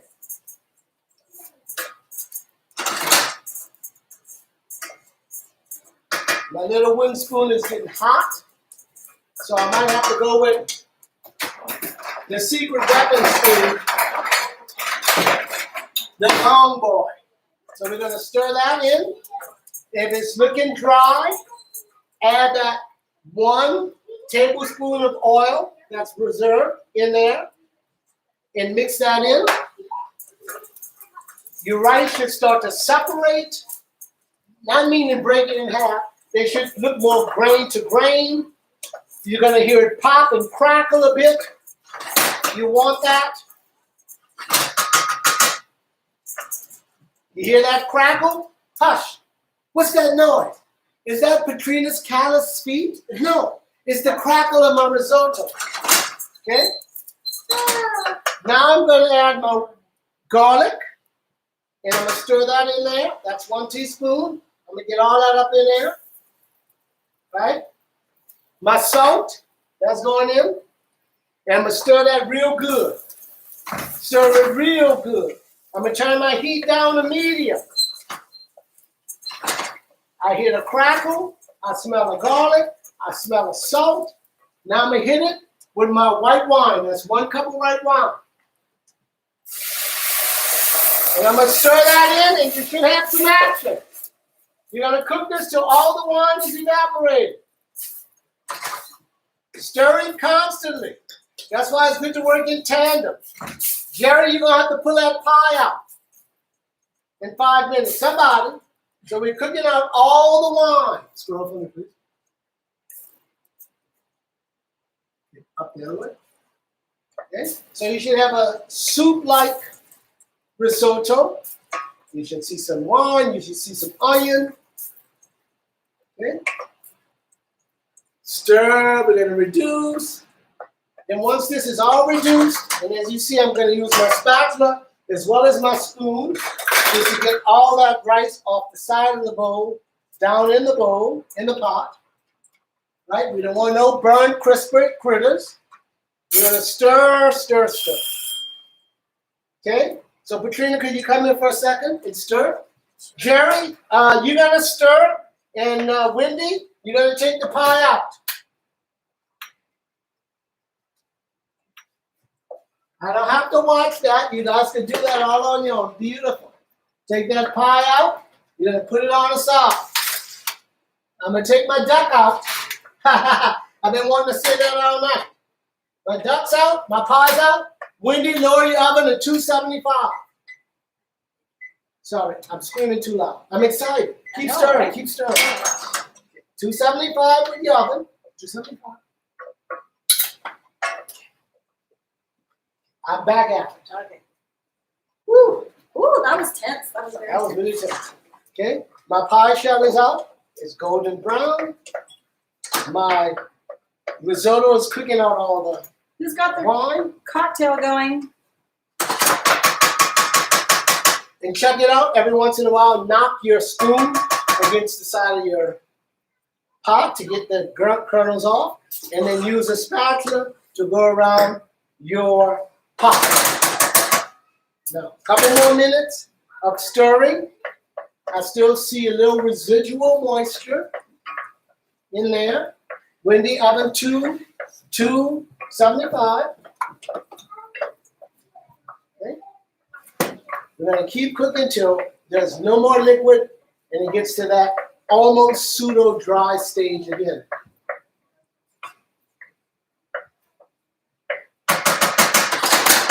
Everybody's with me. Cooking on my birthday. How cool is that? Okay, I'm using my spatula. It should smell nice. Okay, I'm going to grab 1 cup measure of stock from the back, and I'm going to add it to the risotto. That's 1 cup. And I'm going to stir that in. And here is the process, ladies and gentlemen.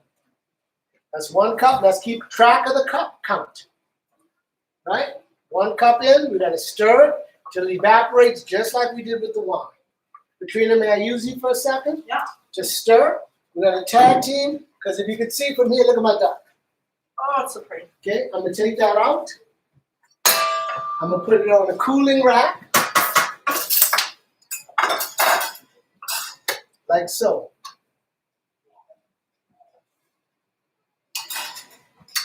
And that duck neck meat.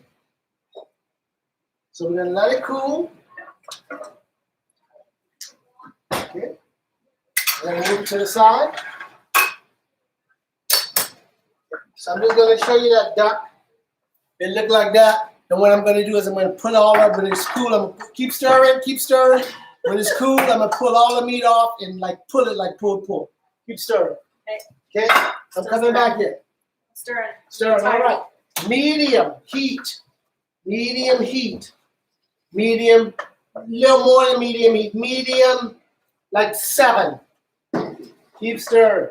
I'm going to take my spatula and go around the sides. Okay? We're going to keep cooking it until all the moisture is gone.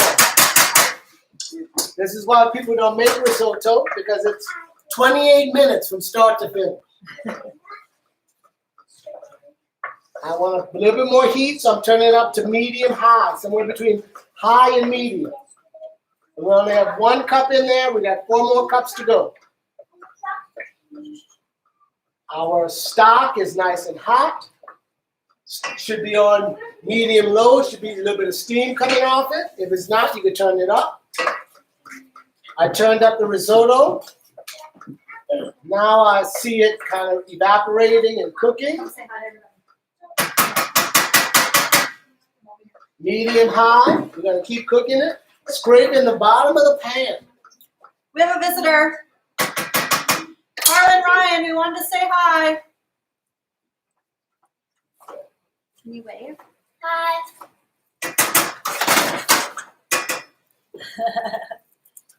That's just our first cup of stock.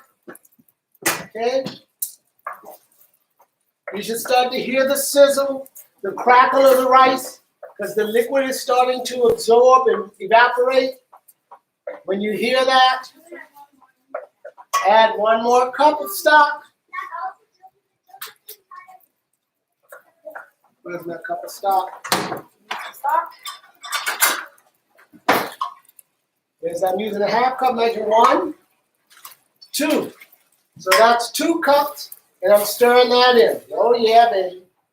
I have a nice medium-high heat. Got some sizzle. We're not even halfway there. The arm's getting tired. Use the other arm. I call that the stranger.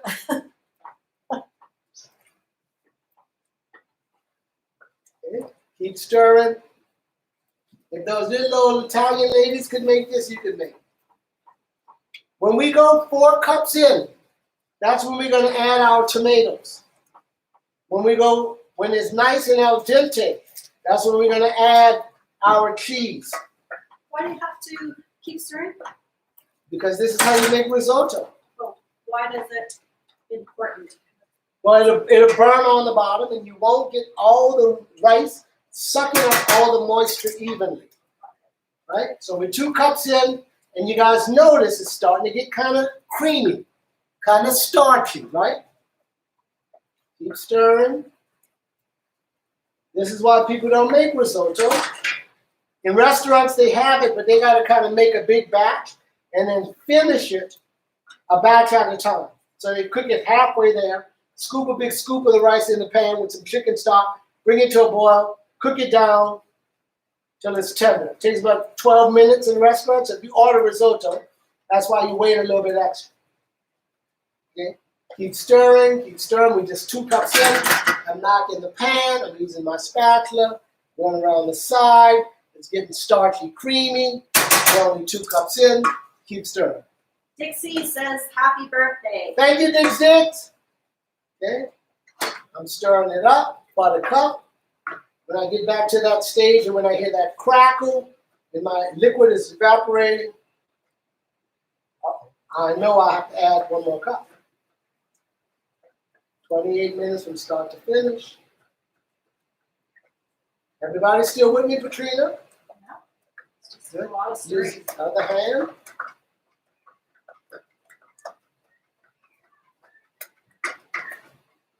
So cooking out all the liquid. Starting to get thick. Your hand's gonna get tired because it's getting starchy, right? So there's a little bit more weight to move around. Before, when it was grain for grain and hard, it was easy. But now that it's starting to get starchy, it requires a little bit more effort. There it goes. Right there. So when you start to hear that crackle again, we're going to add cup number 3. If your fire is not sizzling, turn it up to medium high. 8 on the clock face. Cup number 3 going in now. 1, 2. I'm using a half cup measure. We're halfway there. Stir, stir, stir.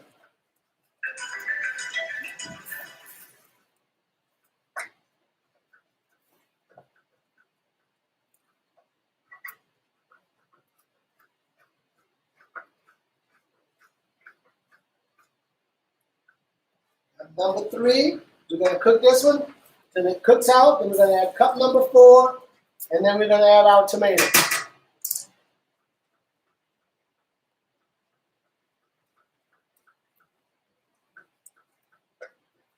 Now, if you want to know where you are, you grab a tiny spoon and you just poach a little bit of the rice and let it cool off, like I'm doing here. And then you bite. If it's al dente, it's ready. If it's crunchy, it's not. It's crunchy, but it's getting there. Flavor's awesome. Still raw in the center.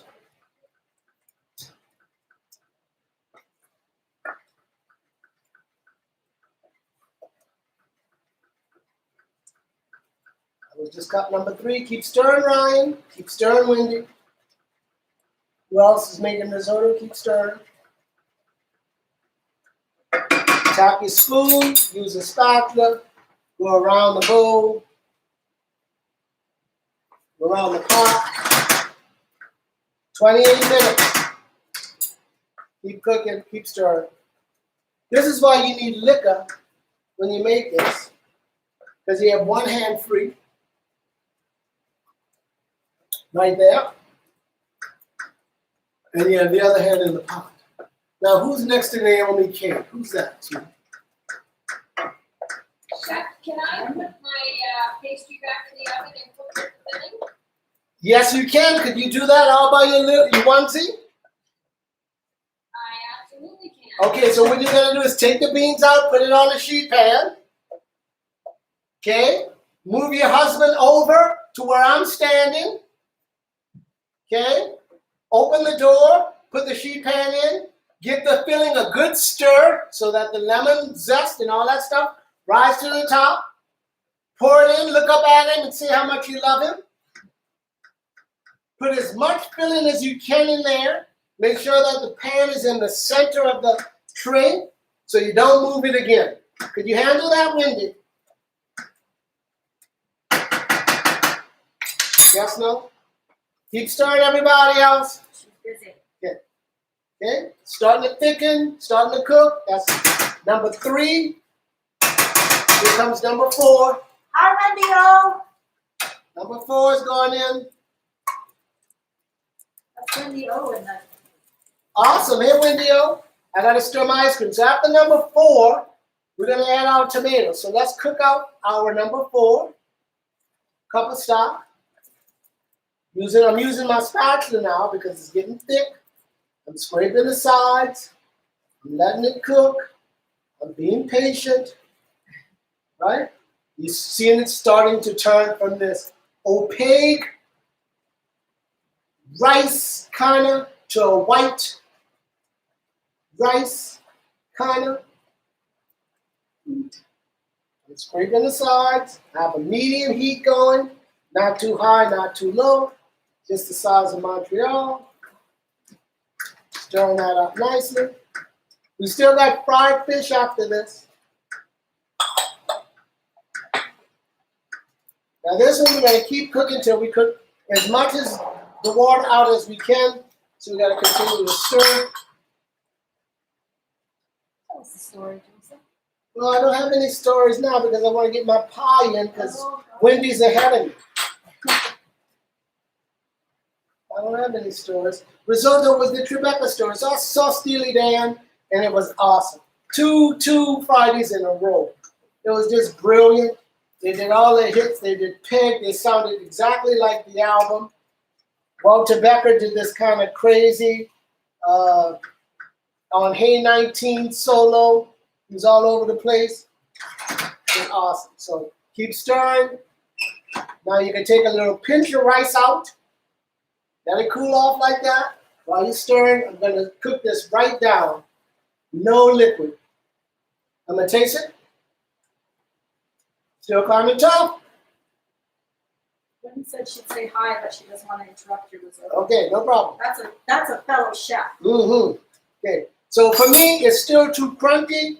So I'm going to let it cook some more. I'm going to add 1 more cup of stock before I put my tomatoes in. The reason why I'm taking that call because I know I could predict that I need more cooking. If I put the tomatoes in now, it requires more cooking. The tomatoes are going to cook out, and I'm just going to have tomato skins with color. I want that body of the tomato there, so I don't want to overcook it. So that means I'm going to add 1 more cup of stock. 1, 2. So that's 5 in total. Plus we're gonna add our tomatoes, and the liquid from the tomatoes is gonna bleed into the stock too. But we're gonna make sure that our risotto is tenderoni, like tender, right? Okay. So Patrina's gonna come in and start lightly stirring. So I could, or you could do the ice cream. Okay. So Wendy, if you're still there, my ice cream, I have the spatula in it. Now, yeah. In there. Okay. So I'm gonna give you this spatula, and I want you to scrape the sides. Okay. Scrape it from the sides, and incorporate that. Yeah, that's what I'm talking about. Get it, girl. Get it. Get it. Get it. Get it. Get it. Can I taste it? Yeah, you can. Get it, get it, get it. Oh, she's getting all the corners. Love it. Wendy T, is your pie in?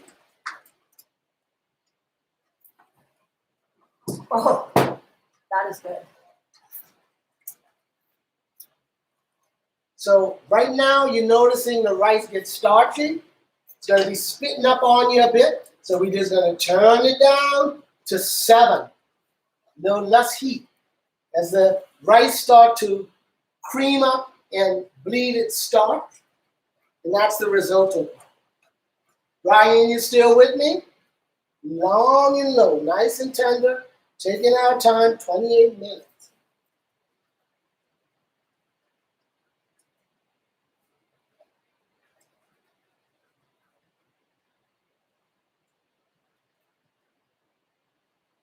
So we're gonna cook this 5th cup right down. Stirring nice and gently, using our spatula now. I'm gonna steal a little piece with my spoon, let it cool off because it's hot. And when I bite into it, I want it to be cooked completely through. No graininess, no crunch. It's getting there. Flavor's delicious. We might need another cup. I know yet. This is the patience and a sore shoulder. This is what you do. Granny, if Italian Granny could make this, you could make it. Ask Wendy if her pie in his oven at 375. My pie is in at 275. Perfect. Okay, fill to the top. Do you want me to stir while you do your pie? Yeah. Okay. So Patrina's going to take over. So I'm going to ask Patrina to taste this, but you can tell me if it's cooked enough. Keep stirring. Keep stirring. Keep stirring. Keep stirring. Hard to eat. Oh God, it's a little crunchy though. It's a little bit crunchy. If she says it's still a little bit crunchy, it's a little bit crunchy. All right, my pie's going in. Keep cooking, keep cooking. I'm gonna take out my crust, my beans, like so. Nice pie shell. Now, Wendy T, you see how mine shrunk on the top? I ought to put a bigger lip on it, right? It's okay, but I ought to push it up a little bit higher to get more filling in. All good. So mine seemed not as brown, like not brown, but it's more cooked on the sides than it was on the bottom. Yeah, that's okay. Because when we put it back in the oven at 275, that's going to suck all that moisture out and it's going to be tender. Cooked through, but tender. But next time what you could do is put it back in if you want to brown it a little bit more. Okay. You know what I'm saying? Maybe another 5 minutes without the beans. Okay. Okay, that's a choice. I'm not going to do that. I could do that right now. I'll do that. I'll give it 5 minutes just to get a little bit more brown. But hers will be fine. But yours will be fine. Sorry, what are you doing? Like, I put mine in already. Okay, good. I'm putting mine in too. Okay, keep stirring. I'm stirring. Okay, I'm stirring. all right. So mine's in. Patrina's stirring. I got a minute. I'm gonna stir my. Not yet, not yet. Okay. I'm stirring my lemon mix. This is gonna take a couple minutes to get it in.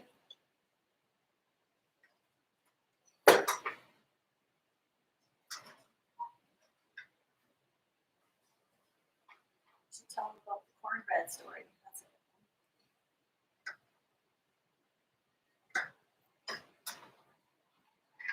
So first of all, I got too big of a cup. I can't maneuver it. That's good. Okay, so I'm putting mine in, and I'm pouring it right to the top.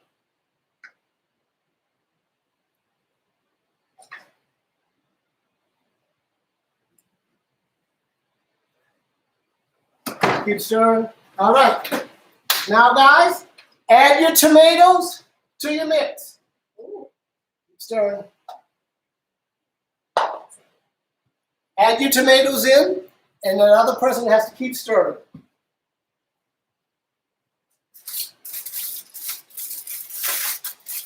Good Lord! Stir. I've only done 5 minutes. I can't believe you guys have been stirring the whole time.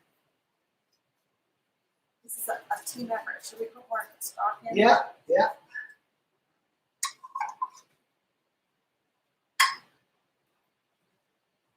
Half a cup more stock.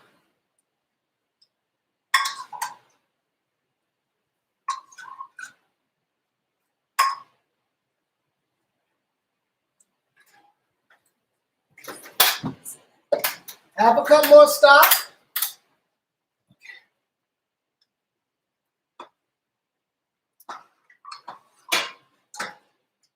All right.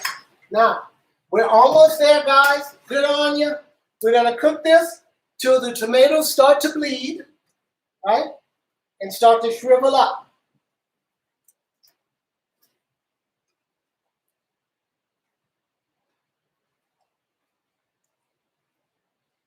Keep stirring, and they should be getting tender.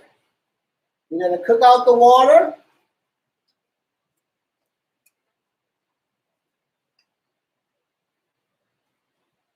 Even I'm getting tired. Could you pass me the spoon, honey? I'm at medium high, still at 7 o'clock. And I'm going to give it a little tasty poo.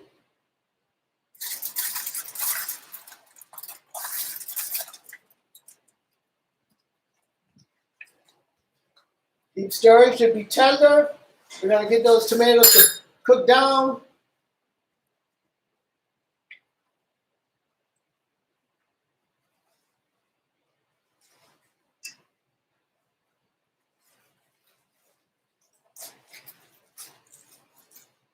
Everybody still with me?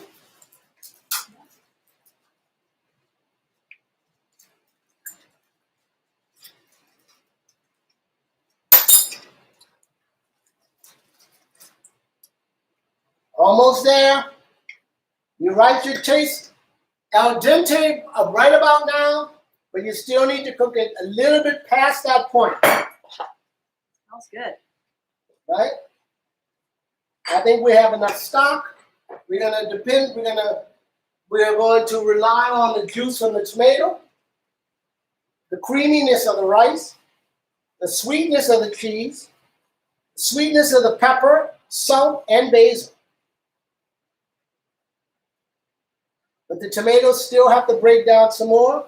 You could sneak a little taste. Again, to check the al dente-ness of the rice, the cookness of the rice.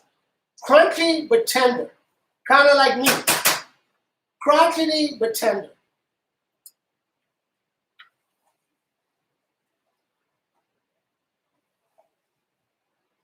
If yours seem too thick, add a quarter cup of stock. No more than that. Mine don't seem too thick. Mine is coming along nicely. We're still going to give it a 3-minute rest, covered. We still got to add Parmesan, and we still got to add basil. So keep stirring and keep tasting.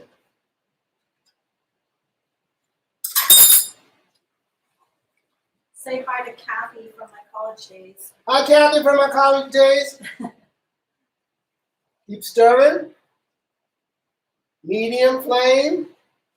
20, it's been 28 minutes. This is why people don't make this often. We don't need more liquid unless it's dry like a bone. Yours should look like mine. Keep stirring. Any questions?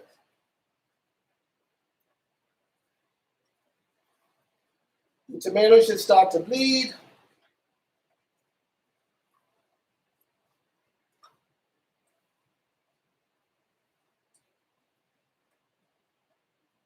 Okay, I'm going in for one more taste because it looks done to me.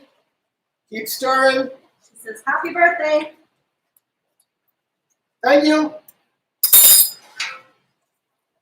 Turn your fire down to medium. We're going to give it one more minute.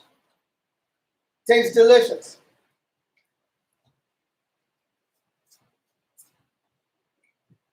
Thank you. Could probably be burning up. Okay. Everybody taste it. If it tastes creamy, tender, delicious, turn off your fire because we're going to let it sit for another 3 minutes. It's going to continue to cook. Okay? While it's sitting there in your pan, you're going to add fresh basil. Jack, have you put sugar in yet? Not yet, but I'm so glad you said that. You're going to put a pinch of sugar. Just a pinch. Okay? You're going to add your fresh basil. Now, I'm cutting it on a fly right here.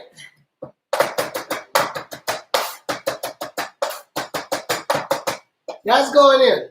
Do you want to talk about your So I'm chopping, we're going to talk about that in another second. So the basil's going in. I also have some fresh thyme. I'm not even chopping it. I'm just going to put it in there and let the flavor come out. I'm going to remove that thyme. Stir in your basil. Stir in the thyme. You just got to find the thyme at the end. Okay? There we go. That's stirred in. Basil, thyme. And for the star of the show, our funky $18 cheese. And we're going to put a half cup. We're going to grate it right in there, like so.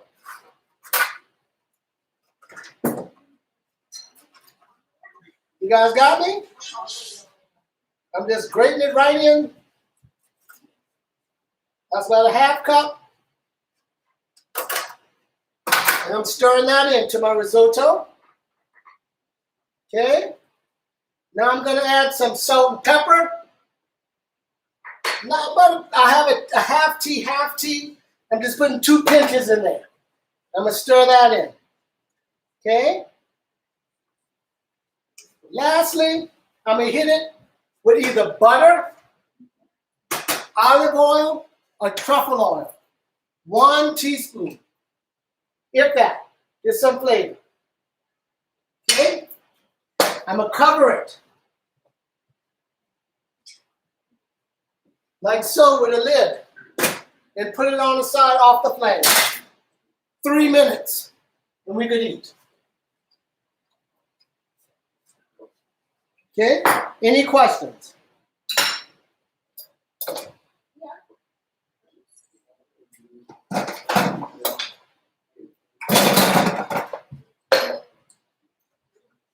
Yeah, that's the kind of working together I'm talking about, Jerry and Wendy. I hear you. I don't know who's quarterbacking that team, but I like the way you're working. So I'll reiterate. Who's quarterbacking that team? We don't know. Who is? So I'll reiterate off the fire. Half cup Parmesan, freshly grated. 10 basil leaves, finely chopped, right in. Pinch of sugar, pinch. That's going to counter-react with the tomatoes that's acidic. Bring the flavor to the center. Fresh basil. I have some thyme leaves. I just a sprig. Put in there. I'm not chopping them. I'm going to pull them out. I want to perfume the risotto so that the star truly is the risotto. The next star of this is the cheese. The next star is the basil. And they don't even have to compete. It's like having Denzel, De Niro, and John Malkovich all in the movie. They know how to act off each other. Then you got the show off. You got the Ethan Hawke, and you got the guy who played Matt Damon, right? That's trying to get to that level. That's the thyme and the tomatoes. And that's all that's in there, those 5 actors. And that's how I look at food. Okay? Now, duck. I got that coffee right here. I'm gonna give that 3 minutes. And what I'm gonna do is just take all the meat off the duck, like so. And if Katrina could get a close up, I'm just de-ducking the duck. I got that duck neck.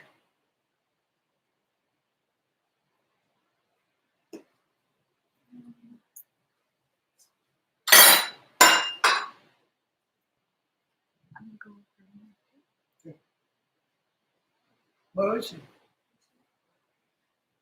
So I got that duck neck in there. Katrina's gonna look for me, so I'm not gonna do the duck just yet. So we got the skin, and the skin is yummy and delicious, but it's fatty. So I'm gonna throw some of it away because Katrina eat it all, and I'm gonna keep some. I'm looking out for her health. Okay, so I'm deboning that duck neck. Here's the other leg. I'm just gonna put this nice piece of skin on the side so she don't see it. I'm taking off all the fat around the leg. Easy to make this confit. One more minute on the risotto before we eat it. And when it comes to the pie, Wendy and Jerry, it just has to set. It has to be firm when we nudge it, right? That's what we want. So that's my confit. And confit means pieces, right? I just got pieces of meat shredded, kind of like our version of the pulled pork. But it takes about as long, okay? So good to see you, Wendy lady. I love you so much.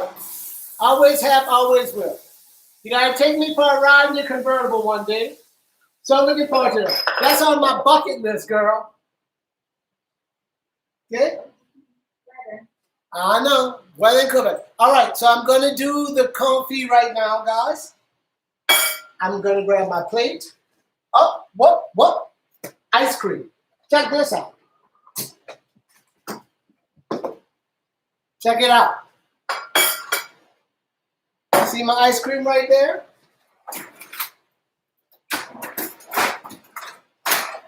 Whoop, whoop. Who says you need to have a ice cream machine? I'm the ice cream machine.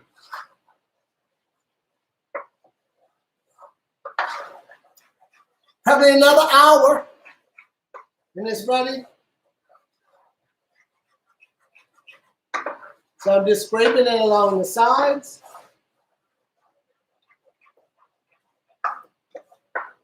And I'm going to spatula it back to the center. And back into the freezer it goes. And we're going to let it continue to freeze. Yummy!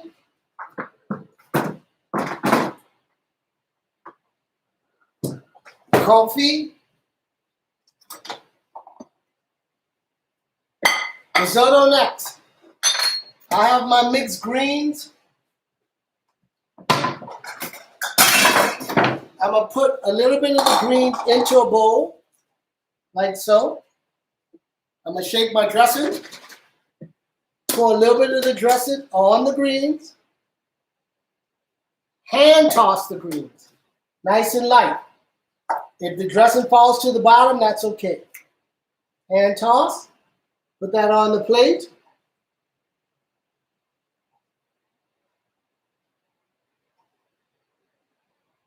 Put the confit on the other side. kind of falling off of it.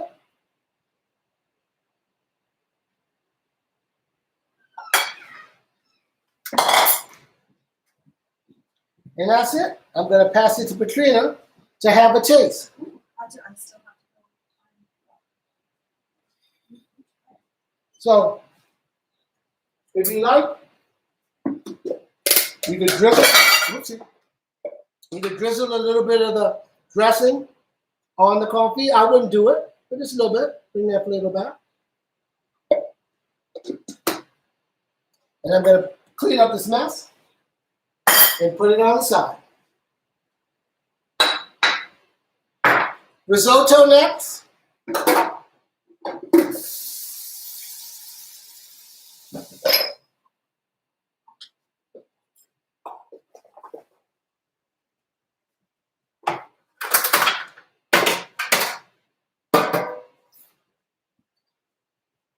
Oopsie. Everybody still with me?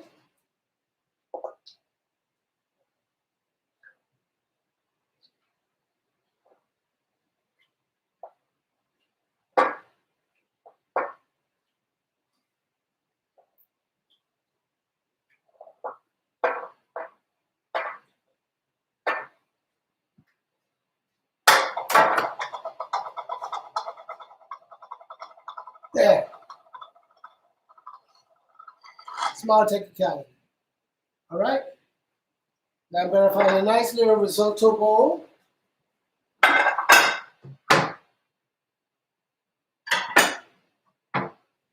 Right here.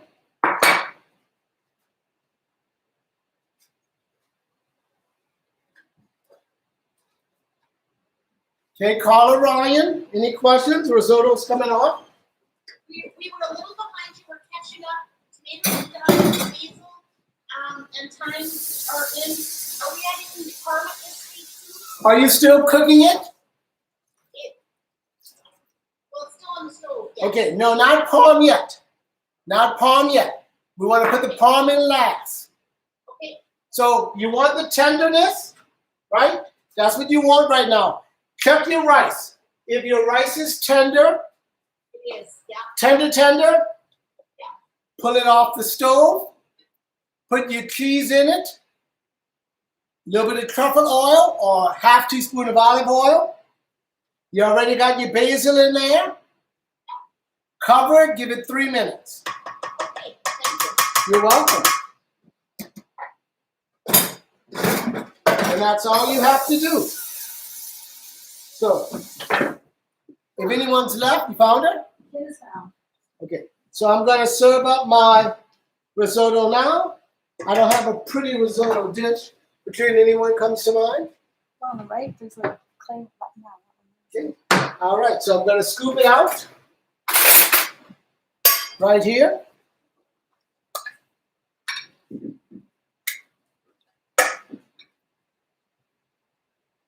Now I know I had some thyme in there and I should have fished it out.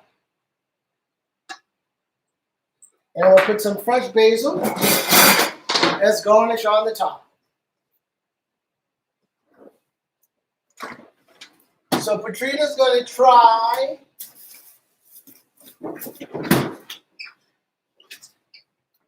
she's going to try the duck first, Okay. and then she's going to go with the risotto. And I have purple basil that I'm going to go into it.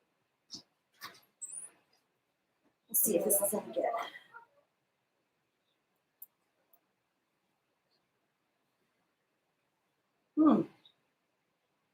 That is to die for. So good. Now, That duck is like yeah, I butter. know she paid to say that, right? Duck is like butter. Okay, I have some purple basil here. And I'm going to slice it really fine. And let's put it right on top. So good. And there's the risotto. She's eating right out the pot. Right? This ain't no macaroni and cheese, girl. She eat the macaroni and cheese right out the pot. Okay, let's see. What? You got to do the lady and the tramp. Okay, so you guys got to tell us who's the lady and who's the tramp. Cheers.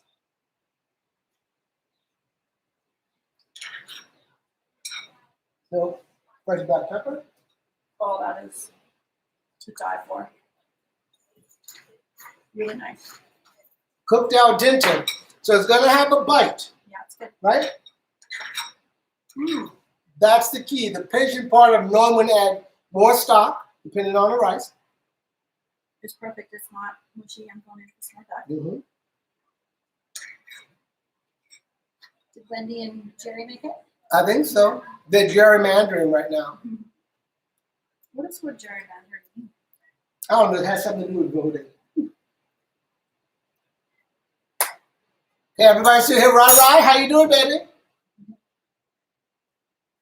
It's really good. You guys are gonna love it. You just got to make sure it's cooked and it's nice and al dente. Not too soft. It has to have a little bit of a crunch. Oh, So when I was in Tribeca and they served it to me, I kid you not, I gotta take a picture of that. the guy brought it to me in a big bowl. And he presented it like this. Here's your risotto. And I'm sitting at the table. Yeah. And I'm like, oh, wow, how cool is that? No tray, no nothing. And I just put my little brown hands out like it was Simba from the Lion King. Ah, Sabenya, Samatata. He gave it to me like that. I'm like, okay, this must be some fucking heavenly shit. So he gave it to me, I put it down. I have a picture of me with it in my hands. Somebody took when I was in New York.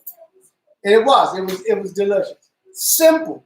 Tomatoes, basil, stock, salt, pepper, sugar, good Parmesan cheese. In the process of cooking it with a little bit of knowledge. So good. Happy birthday. Good. Cheers. She's the tramp. I figured it out. Oh, look at Jerry and Wendy. Huh? Don't show off now, Jerry. I love Who's it. that? Don't show off now, Wendy. No, I can't see. Ah, yes. Let me see. That looks so good. That looks so good. Nice plate too. Nice plate. So you notice the tomato skin is still there. I like using the mini tomatoes because the large tomatoes, they're too fleshy. You get little chunks of wetness and then big chunks of skin. When I use the little tomatoes, either you get juicy pulp and a little bit of skin. That taste in the mouth, that texture in the mouth has to be right too.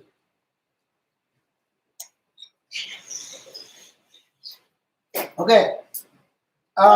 We got fish to fry. So good.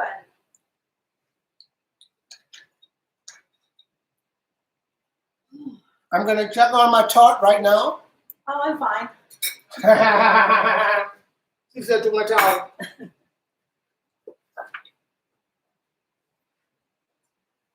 You want to show them your favorite gift? So those of you who know me know that I know. I get this for my birthday every year, and I say the same shit. Please don't buy me Twizzlers. And then they don't buy them. I'm like, okay, there gotta be Twizzlers around here someplace. It's my damn birthday. Every year I get them. Every year I say I don't want them, but every year I love them. I'll eat these in the day. They won't be here tomorrow. Done. You know what I'm talking about, Wendy. You know me and you like that. Thick as Steve when it comes to Twizzlers. Thick as Steve.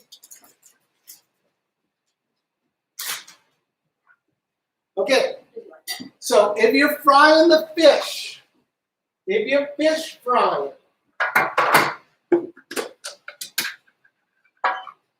We want to see Carla and Ryan's too. mm-hmm.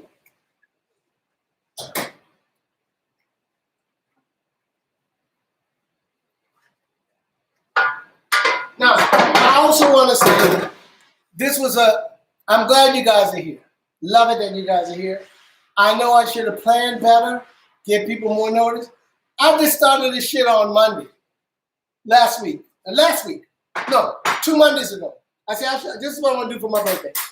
And then I had like 19 items that resonated with me that I could do that I love. Then I narrowed it down to 10, and then narrowed it down to 5, and then this is how the menu came up. But it took me like 2 weeks to get there. So next year, now that we know we could stream, now that we know if we get out ahead of it, we get more people to come, and I want nothing from it. It's just a way for me to share and be with you. Because it's hard for us to do this these days and have everybody there. You could say hi and share and talk and converse and eat. Jerry, how's your risotto? Yeah, the risotto is great, and the pie is, the tart is still in the oven, and we're going to go eat. Okay, Oh. so with the tart, right? 275 long and low. You want it to not jiggle when you touch it, right? You want to take your finger and put it in the center of the tart, and it should spring back at you. Thanks for coming, guys. And you want to shake it, and it should stay in one spot. Should be like a glass lake. You're going to take it out. You're going to leave it on the sheet pan to cool. And usually I caramelize it with a blowtorch and powdered sugar. But you can eat it like that once it's cool. Thanks for coming, guys. And thanks for coming. If you're leaving, you don't have to stay. You're not obligated. We're gonna go eat. Thank you, and I will post pictures. It's been great, and I feel like I've now found a new best friendship there. Oh, I Oh, love it. I love you too. It's a This fun is great. Thank you so Awesome. much. Thanks, Jared. Thanks, Wendy. Have a great night. Love you both. Okay. All right. I'm going with I love the that. I think fish. that's their 4th class. I'm still going with the fish. Okay. All right. Let's do some stretching. Now put on your stretchy pants. So first I'm gonna check my pie. I know it's not ready, but it's looking good. That pie should be a bright yellow and firm, right? So Vic is coming to us from BC. Say hi, Vic. Hey, Nick. He says that shirt don't lie. That should hips don't lie, baby. Hips don't lie. Okay. So Hi, Vic. hi, Nick. Miss you. So I have in this saucepan not hot, but oil. So I'm going to put it on medium high so I could bring the temperature up from 0 to 350 degrees so I could fry my fish. So I'm putting it back here. Yep, done with that. On medium. Low, actually, low. Right? Joseph, Yo. we just sat down to a risotto, and wow. Good. It's wow. Not that I haven't said that after every single cooking class I've ever done with you, but wow. Good. I'm glad you guys got it. Thank you so much for saying that, Carl. It's so simple, yeah, but it's but a lot so of work, delicious. right? But it's a lot of work. Yeah. You gotta put some olive grease into Uh-huh. it. Yeah. Thank you. Enjoy it. Poor AJ and Naomi is still here because should I make the fish? Well, let's see. Is anyone? Well, we got Wendy and she's waiting on that ice cream and the lemon tart, or she just wants to say hi. I could stop and talk with you. I'm full. That's the problem. I think you should make the fish. Okay. I can't hear you, love. Ah, there you go. Post a picture of the pie when you're done. Will do. Yeah, you know me in pie, right? I don't. Well, you know what? I could bring you half tomorrow if you want it. I'm with you. I got you 100. But we're not ready to go yet. Maybe we'll do the fish. You decide. It's your birthday. Yeah. We don't have any. I'm gonna do the fish. Okay. So what I'll do for the fish is I won't make the miniere sauce. I'll make the pecan butter sauce. I'll fry the fish. I'll put the pecan butter and the pecans on top. I'll make a compromise if I can. I don't know if I can. Okay. So my oil is on low. Okay. I'm gonna take my fish out. Now, those of you who are still watching, I got some beautiful rainbow trout right here. And I got them with the little head still not attached, but with me. Teachable moment. If you want to know if your fish is fresh, check out the clarity and clearness of the eye. No cloudiness, nice and clear. You looking at it, it looking at you. Like a cat's eye. Hold it up to the computer. So that's nice and clear. Both of my fish, I know they're fresh. When I went into Boyd's seafood house, look at the clarity of that eye. I'm getting the eye closer. Huh? See that? That fish is kind of look, kind of looking at you, clear right in your eye. Okay, right here. Huh? Yeah. That's a clear-eyed fish. He's wise. He don't take no shit. So both of them should look clear like that. That means that I bought this fish 2 days ago. It probably arrived fresh that day. I had him cut it. Mia, I have something for you. Would you like this little gift?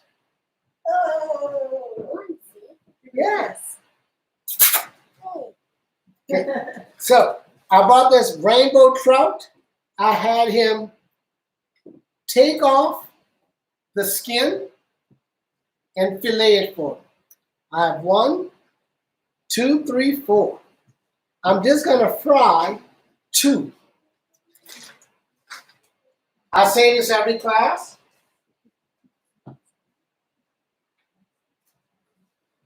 When I'm teaching, is that we need to season our meat, white people.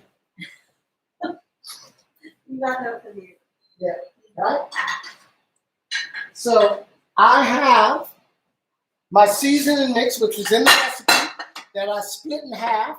I put half in the flour mix. I have 1 cup, half cup corn flour, half cup all-purpose flour. And then I have my spice mix right here, which I'm going to use to season 2 of my trout fillets.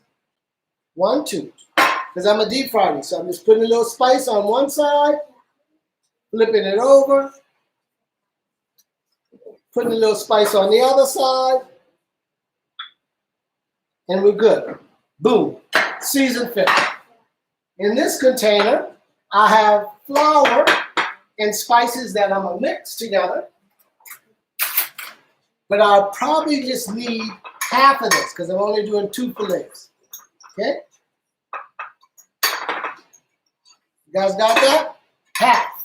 So I'm gonna put this half into a little Ziploc bag. No, I said. And when I'm ready to fry again, I will fry again. That was good. I'm gonna use it. Half and half, okay? I got my oil on. Since I'm ready to rock, I'm gonna turn my oil up to medium. I'm gonna put my other 2 fish fillets back in the bag with the heads. I need something to keep an eye on those fish fillets. Yeah, get it? Get it? Yeah. Get it. Got my eye on you.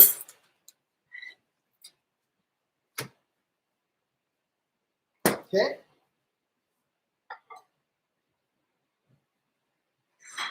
I can't believe you're going 5 dishes here. Mm-hmm. So I'm gonna make a pecan butter. In this small container, I'm gonna mix garlic and hot sauce,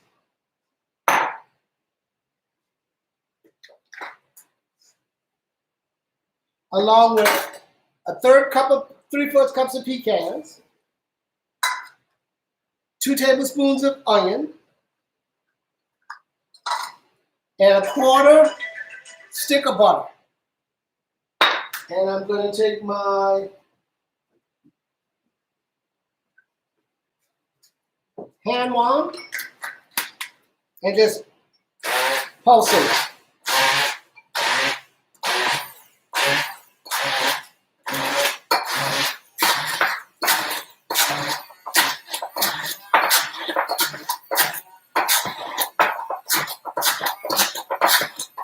Now imagine when my fish come out that hot grease, I'm gonna put a scoop of that right on top of it.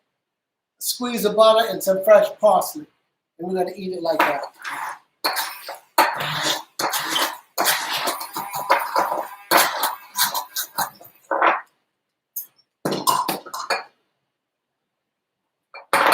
And that's all that is pecans, butter, hot sauce, garlic, onion chopped up. And that's gonna make the fish nice and moist. And you're not gonna be expecting, you're gonna be expecting the butter, but you're not gonna be expecting pecan. That's yum. I'm just gonna take that and put it in a little container like this. Nope, that won't fit. I'll put it in this plastic.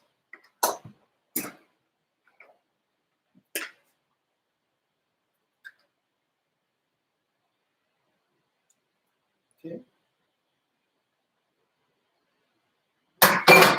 And I could put this in the fridge to get cold. So when we put that somewhat cold butter on that hot fish, it'll melt right away. Okay, let's go in the fridge.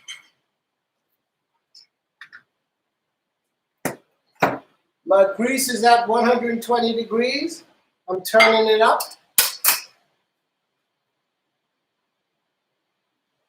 Now, I have a milk bath, half cup of milk, 1 egg.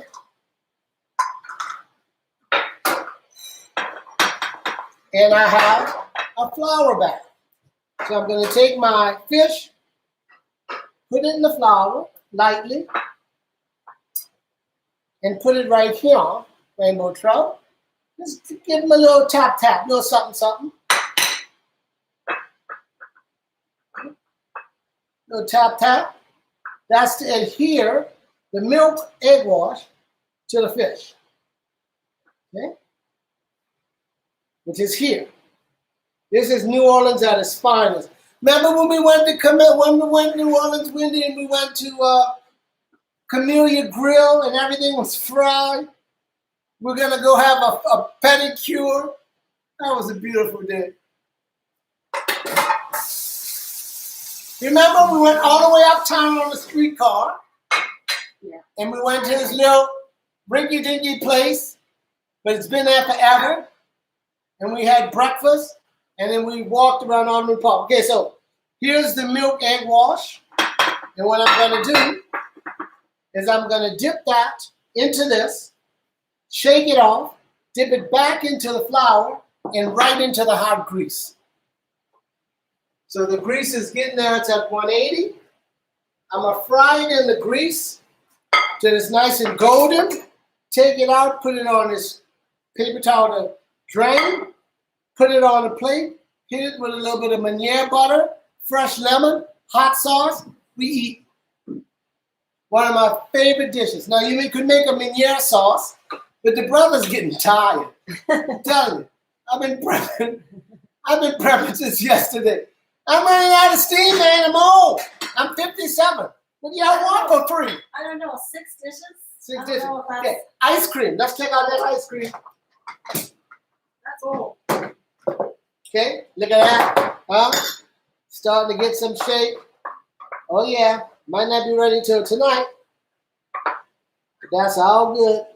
So tell people what that is in case they don't know. So this is vintage port ice cream that I made, and I'm making it with our ice cream machine. So what I did is I started earlier, and it'll probably be ready about 9 o'clock, and I made the ice cream, put it in the freezer in a metal container, and I'm whisking it to put it together, and I'm hoping, oh, that's better. There you go. I'm hoping by tonight we can have ice cream without lemon tart. And half that lemon tart's going to Wendy.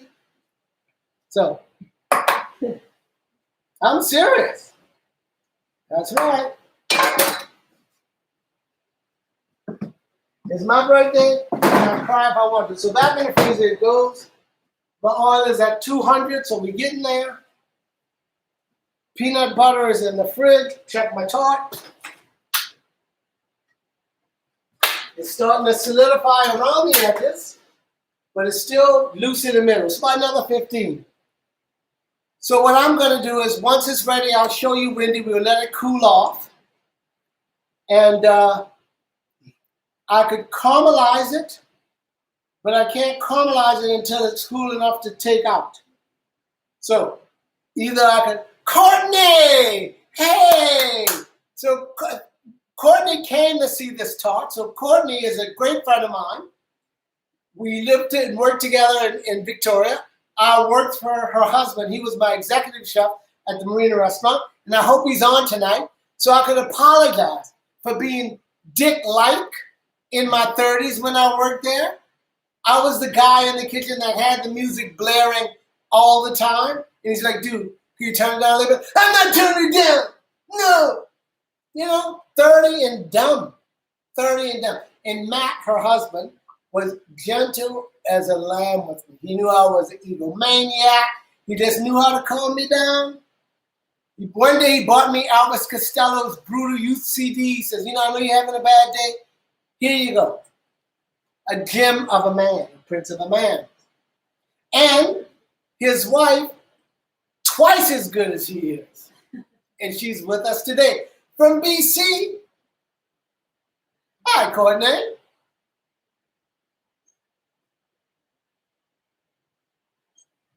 So my temperature is at 250. We got another 100 degrees to go.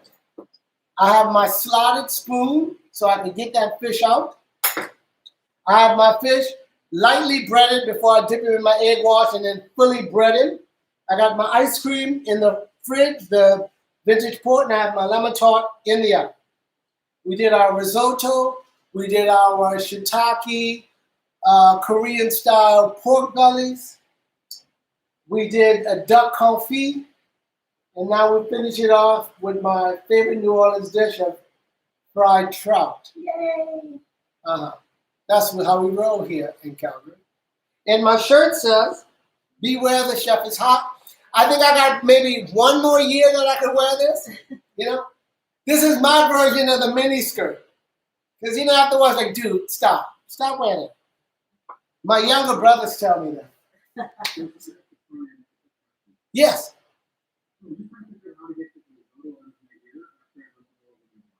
Wow. Yeah, that's an edible question. Yeah, that's tough. Repeat the I question. didn't ask you in vision, I just tell you that's the obvious problem. That's a good one, brother. Love it. We're at 280 right now, the same price that GME is at too. Little stock market reference. Okay, so we letting that go. We got that going. Now I could make a Meunier sauce to go with it.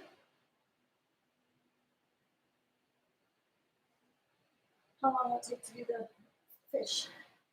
Minutes. Okay, so I'm gonna make a half batch of Meunier sauce.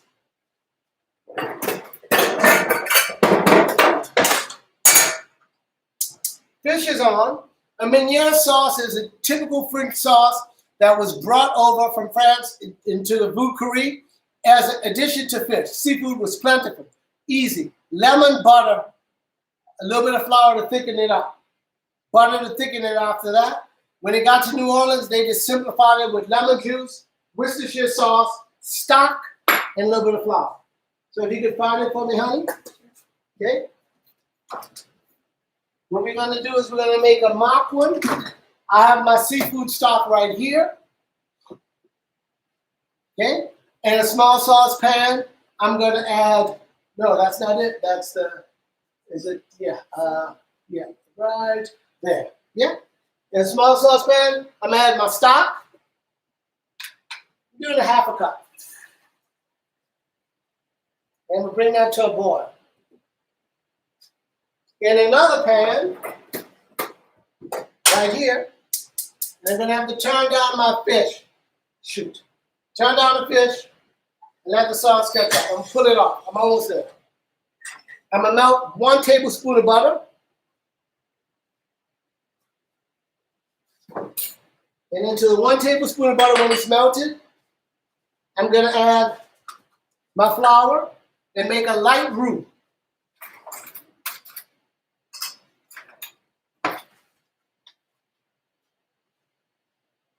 Maybe I'll go half. And the roux is just equal amounts of butter and flour.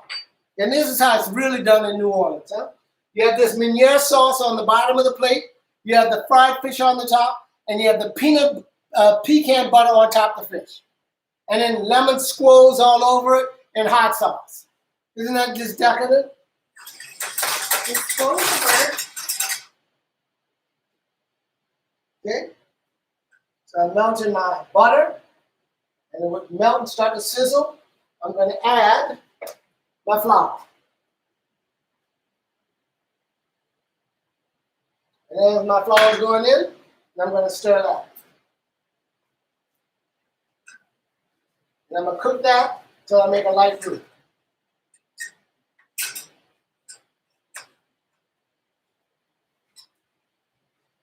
I'm going to let that get nice and nutty brown.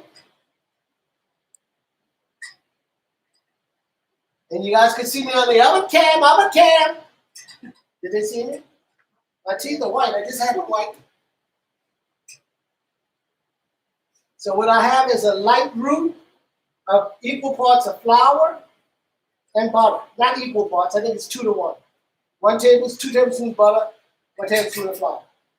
Okay? We're just going to let that get brown a bit, nutty in flavor. Gosha and Arthur and Nina say hi. Hi. Okay. I'm going to put my fish fry back on. Turn it to low. And it's at 320, no, not too hot. So let that cook. And into my flour, I'm going to add a little bit of my stock. Just a little bit at a time.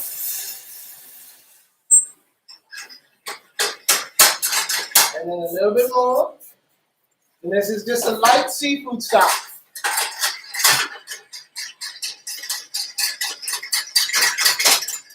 And then a little bit more.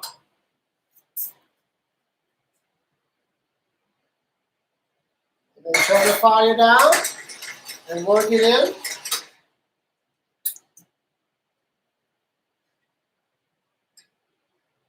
We'll bring it to a boil and let it thicken.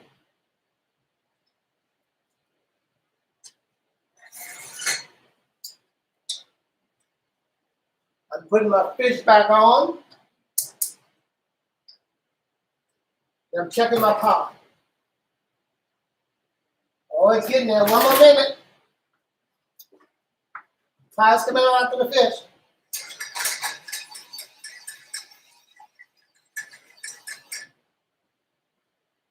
And as my Meunier sauce starts to reduce and thicken because of the flour, I'm going to add lemon juice, Worcestershire sauce, salt and pepper.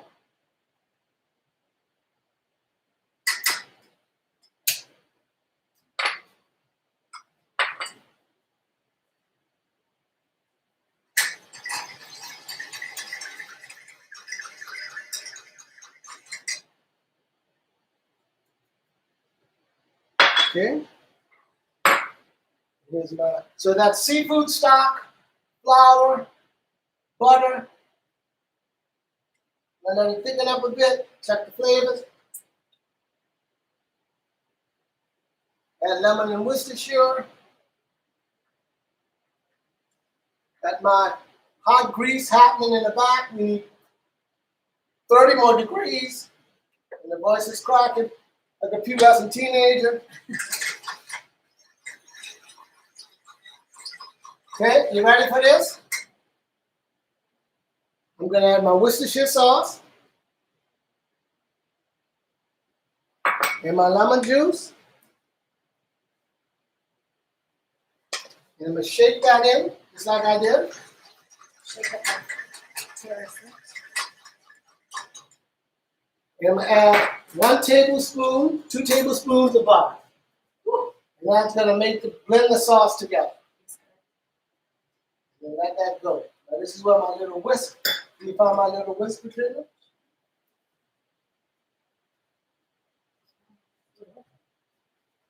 Perfect. That's what I want. Here we go. So now once you get the sauce at this stage, you can't boil it.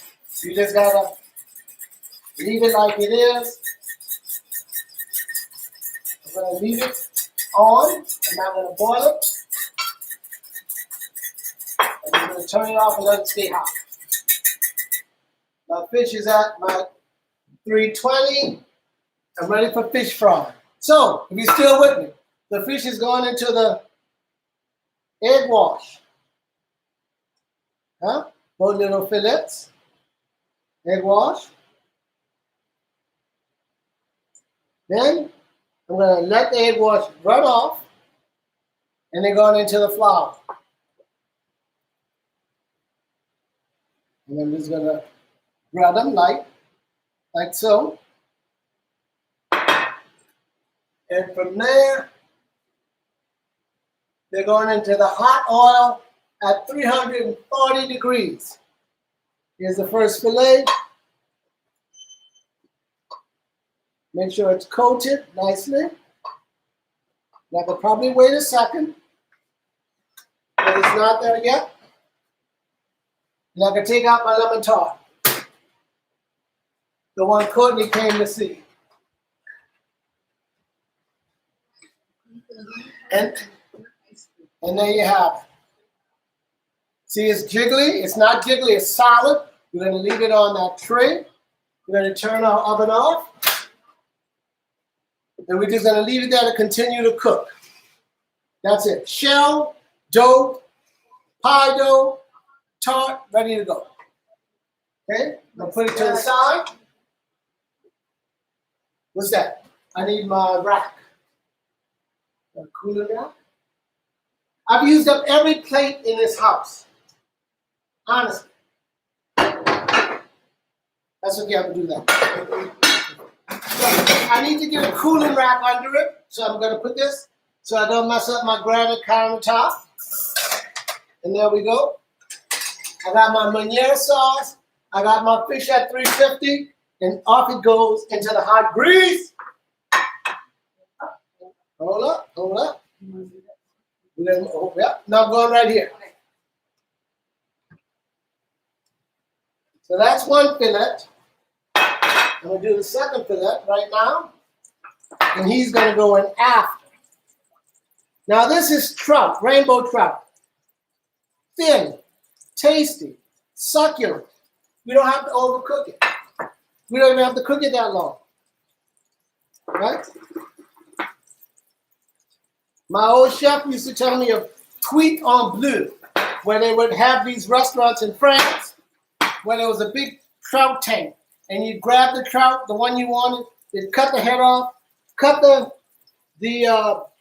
meat off the spine on both sides, flour it right into the grease when it was still twitching.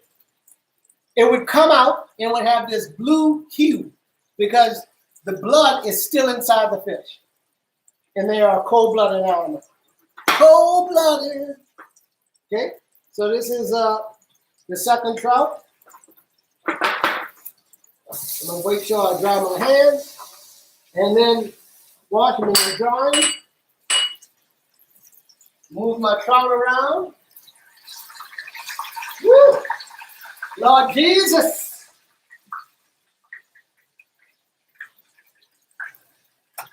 I want them slightly crispy, juicy on the inside, not overcooked. I'm just going to flip them over once.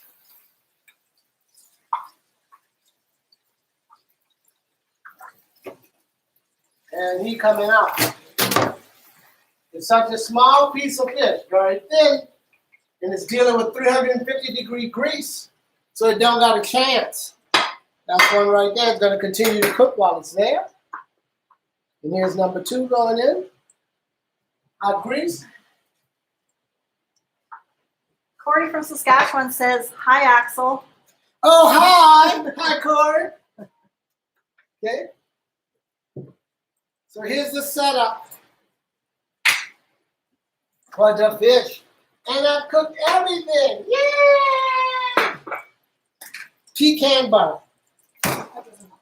You look like it's Minier sauce. I'm just gonna reheat it a little bit.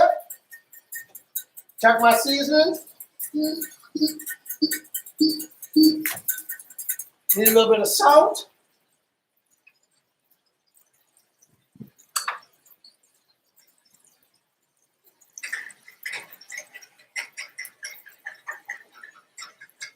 A little bit of butter, a little bit of butter.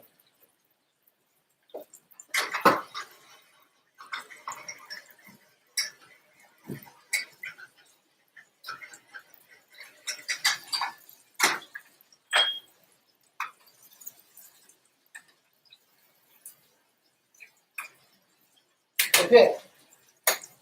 So this is what it would look like. You'd have your minier sauce on the bottom of your pan or your plate.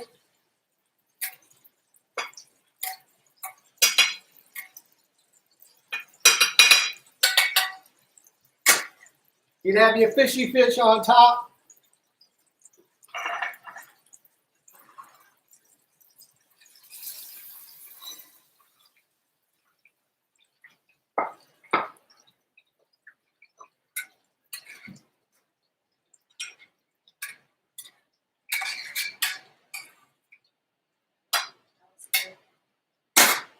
You have your fishy fish on top, fresh fried, and then you have your dollop of the butter.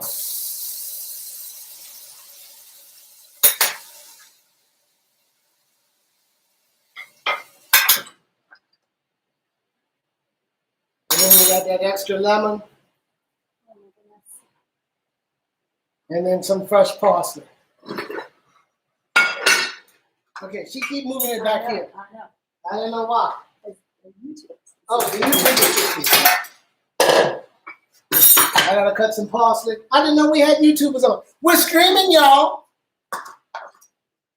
And everything's off, ovens off, grease off, ovens off, everything's off, some fresh parsley.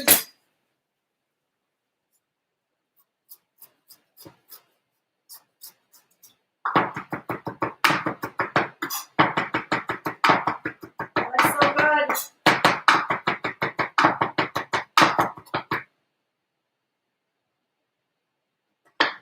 And that's it. Now, if you wanted more sauce, you put a little bit on the side. Oh, I forgot. Some more chopped pecan. Ah, shoot. The YouTubers can't see it.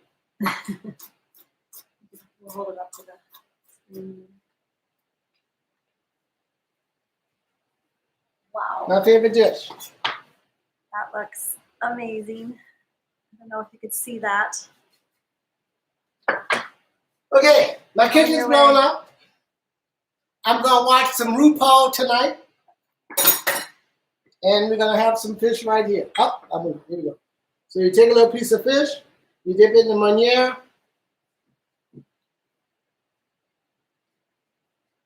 Oh, It's so delicious.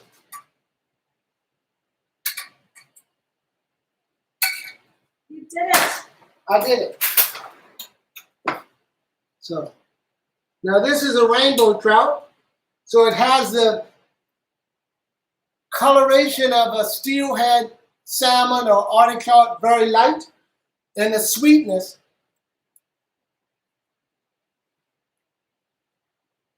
of salmon, but not the fishiness. So it's really a treat when you could get it, right? You have the trout, you have the New Orleans spices on it, pecan butter topping, Meunier sauce with Lea & Perrins, lemon juice, seafood stock, lots of butter. So you got the cold from the butter and the pecan. You got that crispy, greasy outer shell. You got the sweet softness of a trout that's been swimming around in cold water. And then you got the lemony goodness of the Meunier sauce. All happening in your mouth at once. Now this is something that you could really rub all over yourself. See that? Easier to get out of the ears, maybe. Mm-hmm.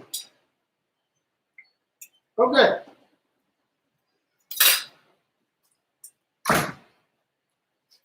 Wendy, when you want your pie? I gotta give half to my father-in-law or he'll shit himself. So I can either bring it by, maybe not tonight, because it's 8:25, but I could bring it by tomorrow, or you could come pick it up tonight. If you'll call, babe. Just thinking.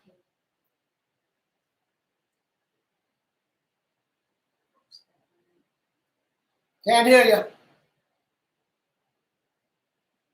Sorry, you don't have to give me half the pie. It's okay. We're giving you a big Just piece of it. delight watching you. Oh, it's a delight, but no, we can share. I want half the pie. You have BC. I want half the pie. I wish you a happy birthday. Thank you. Where's your husband? Where's my husband? Yeah. He's here, but he won't. Matt, get over here. He's looking for a computer charger. Don't ask me something. It's like the most important day of the year. Your birthday. He's like not here. Hang on. Okay. Hey, buddy. Oh my God, you're too sad. Oh, you say the sweetest things. What you got? I know. So, Patrina don't let me wear these in public. So this is the only time I can wear them is on my birthday. Apparently, I have some kind of animal deformity, moose knuckle going on. I don't know what that means. But apparently, I can't wear these in public. So on my birthday, I pull them out once a year in that sleepy time. And what did I say when you put them on? You gonna wear them? That's what she said. That's the first thing she said. You're going to wear that? And you know what I said like a good husband? I'm wearing an apron. They can't see it with the apron, but I guess when I do this, you can. Oh, you're Anyway. looking great. Thank you. Where are you living? We're in Calgary. Okay. Yeah, we're in Calgary in west in the southwest we call it West Hill. No, Ross Carrick. Ross Carrick is the area, but west what? Where's the Walmart? Westbrook. Westbrook. So when we bought the house, they said, because I'm with a beautiful woman named Patrina. She's right here. And when we bought the house, they said this is going to be the new up-and-coming area to buy in Westbrook. And then 2 weeks ago, there was a fentanyl crackdown right across the street. Like, are you sure? Are you sure this is going to be the new hot area for all the yuppies? They got crackheads. Maybe they're all doing fentanyl. Yeah, we got fentanyl addicts across the street. So we're not there yet. It's not like It's not like Fairfield when I lived in Victoria. We're not there yet. Where are you guys? You guys are still on the island? Yeah, we're in Comox. We're going to move back to Victoria. Nice. That's awesome.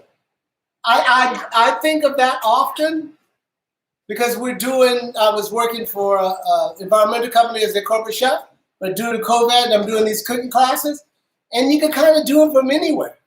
You know, our dream is to say, hey guys, we're in Victoria visiting with Matt and Courtney. We're going to cook some island food and come and join us. And then you guys get a little cut. We smoke a bunch of dope. You know, just the island life. Yeah, perfect. Perfect. I want red beans and rice. Oh, Okay. all right. We could do that. I wish I could give you this pie. But yeah, we do a New Orleans class. We do some corporate events. Yeah, we're having fun with it. Patrina was laid off as well, and she's a marketing, branding guru. And we're just trying to make lemonade out of lemons. So we're using this opportunity to pool our skills, and do something funky. But more important than that, we're finding joy in just living every day. I'm still my practicing Buddhist self, still keeping my feet on the ground, and trying to love life as much as I can. I need to spend more time. Patrina tells me all the time, you have no friends. right? did Well, not not say that, you know, her, We're your friends. I did not say that. I know. But what I'm saying is, her friends call, they be coming over. I'm like, ah. So her friends have now become my friends. So I really like that. But Wendy, I consider you a friend, and I would love to spend some quality time. We're on the same wavelength. We both have grandbabies. Huh? I got a grandbaby. No, Joe, the middle one. Yeah. Well, Julian, wait, come and see Julian. Come and see this. Check this monster out. That's Matt and Courtney. Remember them? Matt was the executive chef at the OB Marine Group. How's it going? Yeah. Okay, That's right. do it. Oh, Julian, you look the same. You're just like Peter. Yeah. I know. I still got the baby face. So yeah, Oh my God, he looks. I think it's exactly the same. And then my son Joe has Vera, who's about 7 months old, was born in October. And if I knew grandbabies would be this fun, I'd have had them first. I would have just completely bypassed the kids and went right to them. Where's Joel in Poland? He's in Amsterdam still, and Christy, who is supposed to be on tonight, is in Los Angeles. Oh wow. I know. So they're doing them, boo. I'm like, okay. You want that lemon and the ice cream. Oh, the ice cream. So I'm working the ice cream now. The ice cream is a work in progress. So I was just saying, if you came on that when I